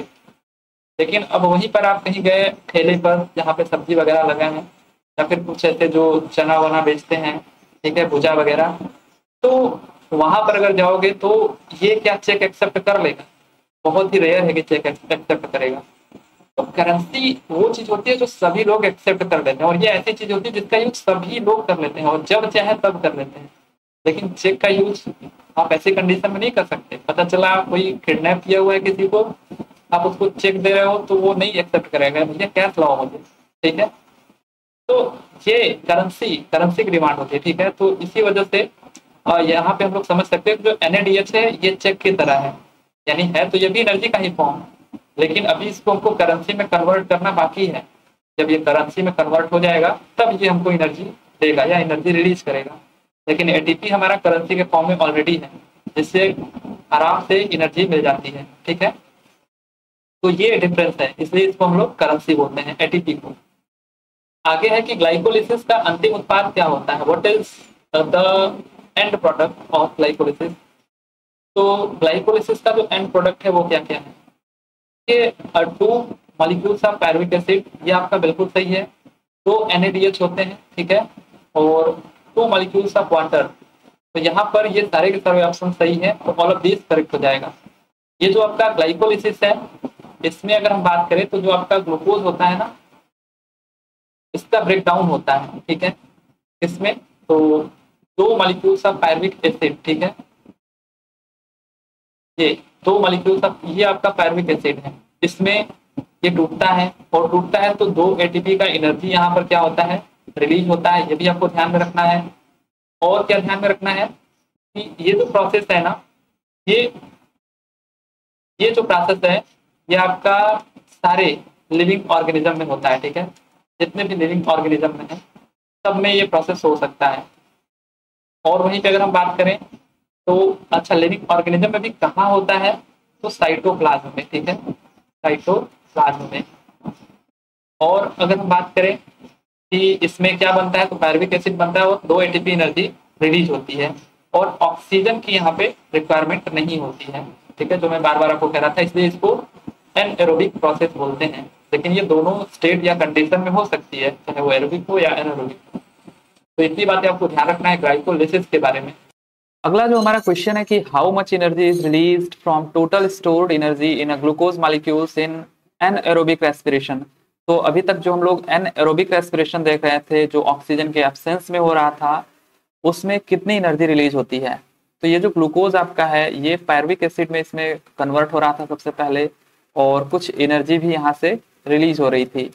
तो ये एनर्जी लगभग कितनी होती है, तो अगर यहाँ पर टोटल 100% एनर्जी स्टोर है, ठीक है, स्टोर्ड है 100%, तो ये आपका लगभग 7% एनर्जी रिलीज होता है जो एनएरोबिक रेस्पिरेशन होता है। और अभी भी 93% एनर्जी अभी बची है जो रिलीज होना बाकी है, जो कि आगे आपका जो क्रेब्स साइकिल है उसमें रिलीज होगा। ठीक है, ये तो आपका ग्लाइकोलिसिस है जिसमें 7% एनर्जी रिलीज हो चुकी है, राइट। तो यहाँ पर करेक्ट आंसर हो जाएगा आपका सी। आगे है कि in the absence of oxygen inside yeast and bacteria pyruvic acid produced during glycolysis is converted into. तो ये तो सब कुछ बता ही दिया कि in the absence of oxygen, oxygen के एब्सेंस में क्या होगा, एनारोबिक रेस्पिरेशन होगा। और अगर ये रेस्पिरेशन बैक्टीरिया या फिर यीस्ट में हो, यानी खमीर या फिर जीवाणुओं में हो, तो उस दौरान पे क्या क्या चीज होता है, ग्लाइकोलिसिस जो होता है उसमें क्या क्या चीजें होती हैं। तो देखिए सिंपल सा आप समझिए यहाँ पर कि अगर यहाँ पर ग्लूकोज हम लेते हैं जो कि सबसे पहले ग्लाइकोलिसिस के दौरान पायरुविक एसिड में ये टूटा, ठीक है, तो पायरुविक एसिड, अब यहाँ पर जो ग्लाइकोलिसिस हो रहा है पायरुविक एसिड यहाँ पर ऑक्सीजन के एब्सेंस में, ठीक है, ऑक्सीजन के एब्सेंस में अगर हम बात करें यीस्ट और बैक्टीरिया की, ठीक है, अगर हम बात करें यीस्ट और बैक्टीरिया की, तो ऐसे केसेस में क्या होगा, ऐसे केसेस में ये आपका बनेगा दो मॉलिक्यूल्स एथेनॉल के, ठीक है, दो मॉलिक्यूल्स एथेनॉल के बनेंगे और साथ ही साथ कार्बन डाइऑक्साइड और एनर्जी भी रिलीज होगा, ठीक है, एनर्जी भी यहाँ पर रिलीज होगा और ये दो मॉलिक्यूल्स होंगे। और अगर यही चीज जंतुओं में हो या हमारे अंदर हो, ठीक है, हमारे अंदर भी होता है।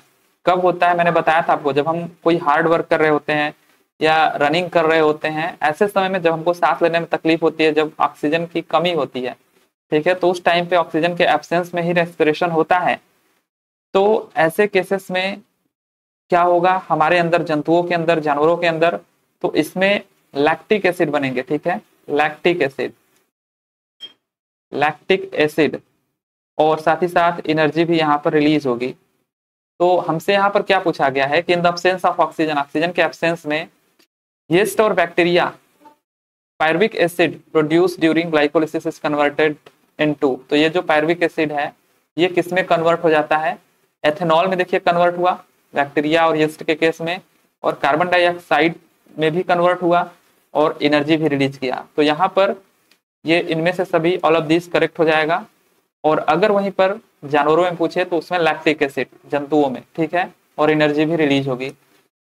तो अगला क्वेश्चन हमारा वही है कि in muscles of animals produce pyruvic acid during glycolysis in lack of oxygen is converted into.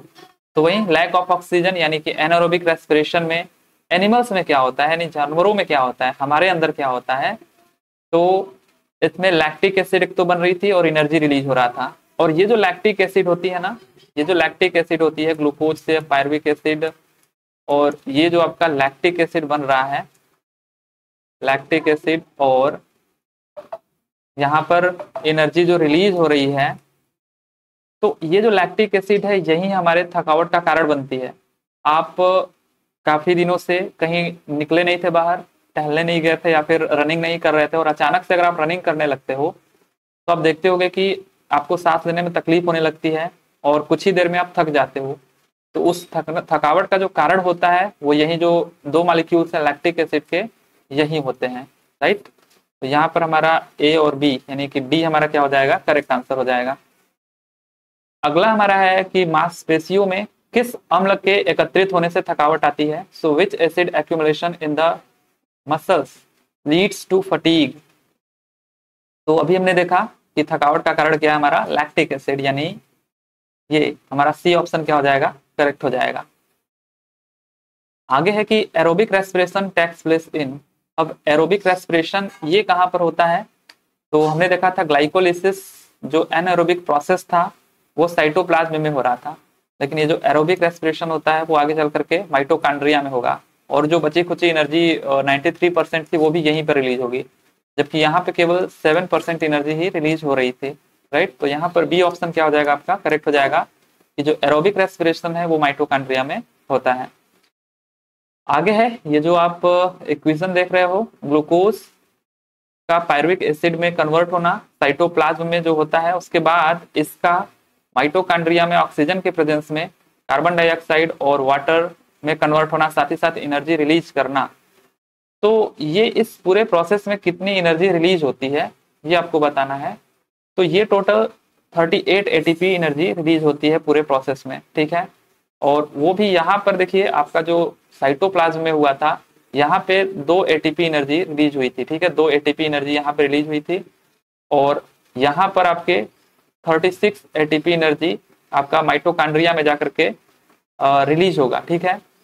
तो ये दोनों मिला करके पूरा बताया जाता है, इस वजह से आपको 38 एटीपी आंसर टिक करना है, ठीक है, जब आपको ऑप्शनल दिखेंगे तो 38 एटीपी यहाँ पर एनर्जी रिलीज होती है, ठीक है। कहीं कहीं पर 36 भी दिया होता है और 38 ऑप्शन में होता ही नहीं है, तो आप वैसे केस में 36 ही लगा देना, लेकिन यहाँ पर 38 एटीपी करेक्ट होगा। आगे है कि एटीपी का पूर्ण रूप क्या है, तो सबको पता है एडिनोसिन ट्राइफॉस्फेट, ठीक है। कहाँ गया, एडिनोसिन ट्राइफॉस्फेट, ठीक है। डी ऑप्शन यहाँ पर हमारा क्या है, करेक्ट है। आगे हमारा है कि if E1 is the energy produced in anaerobic respiration and E2 is the energy produced in aerobic respiration, then which of the following is correct। यहाँ पर दोनों anaerobic ही हो गया है, तो मतलब कि अगर हमारा यहाँ पर E1 क्या है, एरोबिक रेस्पिरेशन है, ऐसे हम मान लेते हैं, और E2 is aerobic respiration and E2 is the energy produced in anaerobic respiration, then which of the following is correct। तो यहाँ पर देखिए क्या हो रहा है कि एनर्जी प्रोड्यूस्ड इन एनाएरोबिक रेस्पिरेशन और एनर्जी प्रोड्यूस्ड इन, यहाँ पर आप एरोबिक कर लीजिए, तो एरोबिक वाला ऑब्वियसली क्या होगा, ज्यादा होगा, यानी बहुत ज्यादा होगा, तो E1 जो हमारा है वो क्या होगा, ग्रेटर होगा E2 से, क्योंकि इसमें 36 एटीपी एनर्जी यहाँ पे रिलीज हो रही थी, और जबकि 36 + 2 एटीपी आप ऐड कर लो, ठीक है, सब मिला करके 38 एटीपी, जबकि यहाँ पर कितना हो रहा था आपका, केवल 2 एटीपी एनर्जी ही रिलीज हो रही थी, यानी एक जगह पे 7% एनर्जी रिलीज हो रही थी, बाकी 93% एरोबिक रेस्पिरेशन में हो रहा था। तो E1 हमारा क्या होगा, ग्रेटर होगा E2 से, ठीक है। यहाँ पर आप एरोबिक रेस्पिरेशन कर लीजिए E1 को। आगे है कि what are the respiratory organs in amoeba. तो अमीबा में रेस्पिरेटरी ऑर्गन्स क्या होता है, तो हमने देखा था बहुत पहले ही, सेल मेम्ब्रेन, ठीक है, कोशिका झिल्ली। अगला क्वेश्चन हमारा है कि during normal respiration the volume of air inspired और एक्सपायर्ड इज कॉल्ड।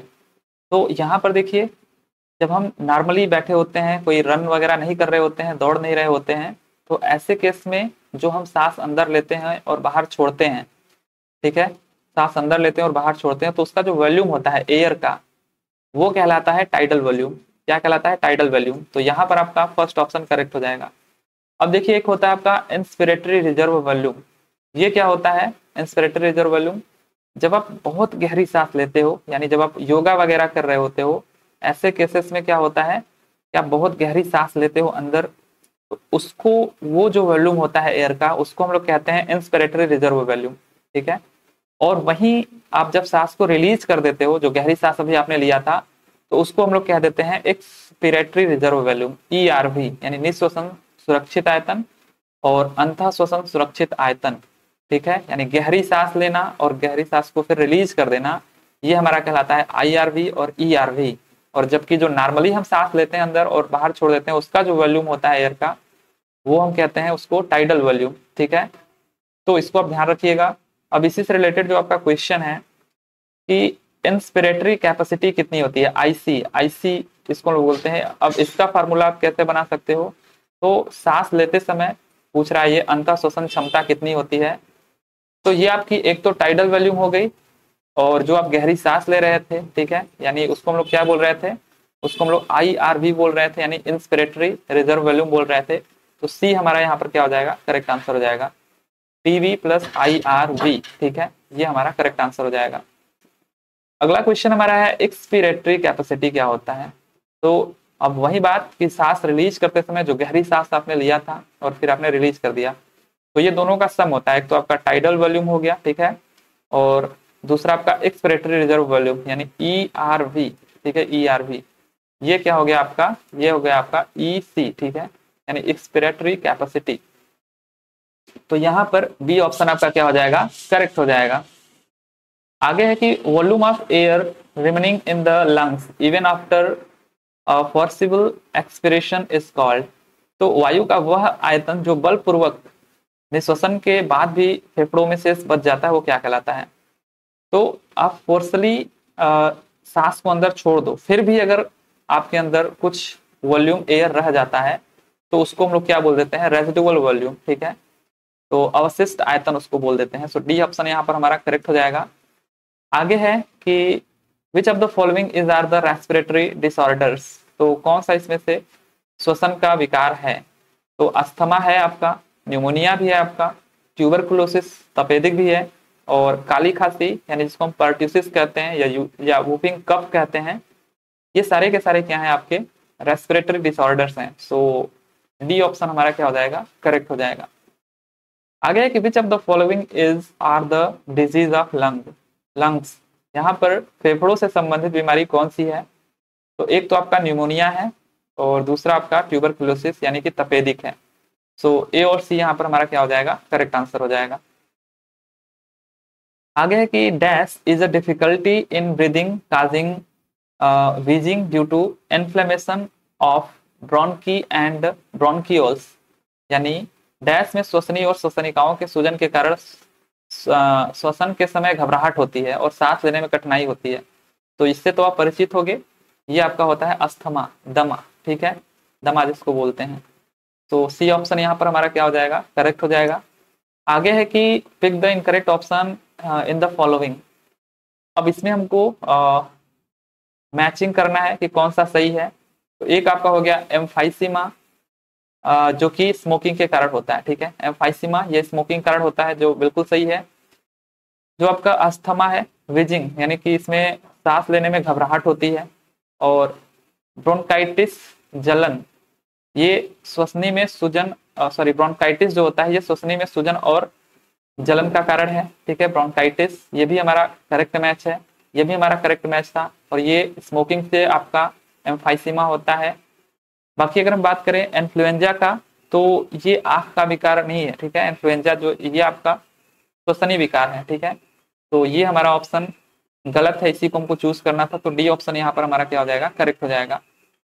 आगे है कि इन्फ्लुएंजा और फ्लू इज काज्ड बाई। तो ये हमारा किससे होता है, ये वायरस से होता है, ठीक है, सो सी ऑप्शन हमारा क्या है, करेक्ट है।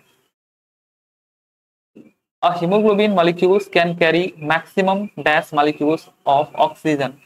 तो कितने, एक हीमोग्लोबिन अणु कितने अधिकतम कितने ऑक्सीजन अणु का वहन करता है या कर सकता है। तो ये 4, ठीक है, डी ऑप्शन यहाँ पर हमारा क्या हो जाएगा, करेक्ट हो जाएगा। आगे है कि एक प्रकार की मापन है जिसको देखकर उसमें प्रयुक्त होने वाली खाद्य पदार्थों की पहचान की जाती है। तो ये कौन सा मेजरमेंट है, is a type of measurement bye which the food stuffs used in are identified. तो इसको हम लोग कहते हैं रेस्पिरेटरी कोसेंट, ठीक है, क्या कहते हैं, रेस्पिरेटरी कोसेंट। आरक्यू से इसको डिनोट करते हैं। क्या होता है ये रेस्पिरेटरी कोसेंट। तो देखिए आगे है कि respiratory quotient is the ratio of. तो ये किसका रेशियो होता है, रेस्पिरेटरी जो कोसेंट है आपका, तो ये रेशियो होता है आपका जो आप ऑक्सीजन को रिलीज कर रहे हो और जो ऑक्सीजन का जो आप यूज कर रहे हो और जो कार्बन डाइऑक्साइड को आप रिलीज कर रहे हो, ठीक है, तो यानी कि ये आपका हो जाएगा रिलीज्ड कार्बन डाइऑक्साइड अपॉन जो आपने ऑक्सीजन यूज किया है, ठीक है, तो यहाँ पर आप लिख सकते हो यूज्ड ऑक्सीजन। ये जो रेशियो होता है इसी को हम लोग कहते हैं रेस्पिरेटरी कोसेंट, ठीक है। तो यहाँ पर आपका कौन सा आंसर करेक्ट हो जाएगा, released carbon dioxide and used oxygen, A हमारा यहाँ पर करेक्ट हो जाएगा। आगे है कि what is the respiratory quotient of carbohydrate. तो कार्बोहाइड्रेट की बात करें तो जो हम लोग C6H12O6 देख रहे हैं, इसका ऑक्सीडेशन जब हो रहा है, ठीक है, तो इसके जो 6 मॉलिक्यूल्स हैं वो ऑक्सीडेशन होने के बाद 6 मॉलिक्यूल्स कार्बन डाइऑक्साइड के और फिर वाटर इसका निर्माण होता था और एनर्जी यहाँ पर रिलीज हो जाती थी। तो देखिए जो रिलीज्ड कार्बन डाइऑक्साइड है वो उनकी जो अमाउंट है वो कितना है, 6 मॉलिक्यूल्स हैं। और जो यहाँ पर ऑक्सीडेशन के समय है ऑक्सीजन का अमाउंट वो कितना है, वो भी 6 मॉलिक्यूल्स हैं। तो रेस्पिरेटरी जो कोसेंट हो जाएगा वो कितना हो जाएगा, released carbon dioxide upon used oxygen, तो ये हमारा 1 हो जाएगा। ठीक है, तो ये आप लोग याद रखिएगा कि कार्बोहाइड्रेट का जो रेस्पिरेटरी कोसेंट होता है RQ होता है, ये पूछ सकता है, तो ये कितना होता है, तो ये 1 के बराबर होता है, इक्वल टू यूनिटी, राइट। तो ये पूछ सकता है, आपको ध्यान रखना है। आगे है कि what is the value of respiratory quotient under anaerobic respiration. तो एनएरोबिक रेस्पिरेशन के दौरान पूछ रहा है कि क्या होता है रेस्पिरेटरी कोसेंट RQ। तो यहाँ पर आपको पता है कि ये ऑक्सीजन के एब्सेंस में होता है, ऑक्सीजन तो यहाँ पे प्रेजेंट ही नहीं होता। तो रिलीज्ड जो आपका कार्बन डाइऑक्साइड है वो अपान यूज्ड ऑक्सीजन, तो ऑक्सीजन तो है ही नहीं, यानी कि ये किसके बराबर है, 0 के बराबर है। तो डिनोमिनेटर में 0 आ गया, तो ये हमारा इन्फिनिटी के बराबर हो जाएगा। सो डी ऑप्शन यहाँ पर हमारा क्या हो जाएगा, करेक्ट हो जाएगा। यानी कि एनएरोबिक रेस्पिरेशन का जो RQ होता है वो कितना होता है, इन्फिनिटी होता है, राइट। इसको आप ध्यान रखिएगा, इनफाइनाइट। आगे है कि respiration is a dash process. तो ये कैसा प्रोसेस है रेस्पिरेशन, तो रेस्पिरेशन जो हमारा है ये एक कैटाबोलिक प्रोसेस है। ठीक है, तो ए हमारा यहाँ पर क्या है, ऑप्शन करेक्ट है। अब देखिए यहाँ पर जो हमारा मेटाबॉलिक प्रोसेस होता है इसमें 2 चीजें होती हैं। ठीक है, जो मेटाबॉलिक प्रोसेस होता है ये हमारा 2 भागों में टूटता है, एक आपका होता है कैटाबोलिक और एक आपका एनाबोलिक। ठीक है, एनाबोलिक। तो यहाँ पर क्या होता है कैटाबोलिक में कि इसमें जो आपके जटिल अणु होते हैं या जटिल मॉलिक्यूल्स होते हैं वो छोटे छोटे, जैसे ये जो बड़े बड़े हैं आपके मॉलिक्यूल्स, वो छोटे छोटे अणुओं में टूटते हैं, साथ ही साथ एनर्जी भी यहाँ पर क्या होती है, रिलीज होती है। ठीक है, तो ऐसा किस में होता है, हमारे रेस्पिरेशन में होता है, तो ये कैटाबोलिक प्रोसेस है। जबकि एनाबोलिक में क्या होता है हमारा कि यहाँ पर छोटे छोटे जो मॉलिक्यूल्स होते हैं वो बड़े बड़े मॉलिक्यूल्स में कन्वर्ट होते हैं, लेकिन यहाँ पर भी एनर्जी हमारा रिलीज होती है। ठीक है, एनर्जी यहाँ पर भी रिलीज होती है। तो ये जो प्रोसेस होता है वो एनाबोलिक प्रोसेस हो जाएगा। तो रेस्पिरेशन की अगर हम बात करें तो रेस्पिरेशन जो होता है हमारा वो क्या होता है, सिंपली कैटाबोलिक प्रोसेस होता है। सो फर्स्ट ऑप्शन यहाँ पर हमारा क्या हो जाएगा, करेक्ट हो जाएगा। तो ये रहे आपके टोटल 100+ क्वेश्चन जो कि रेस्पिरेटरी सिस्टम से थे। आई होप कि आपको पसंद आया होगा। अगर ठीक नहीं लगा होगा तो बताइएगा, अगर ठीक लगा होगा तो लाइक कर दीजिएगा सिंपली। चलिए फिर मिलते हैं अगले वीडियो में अगले टॉपिक के साथ। तब तक के लिए thank you, ta-ta and bye bye.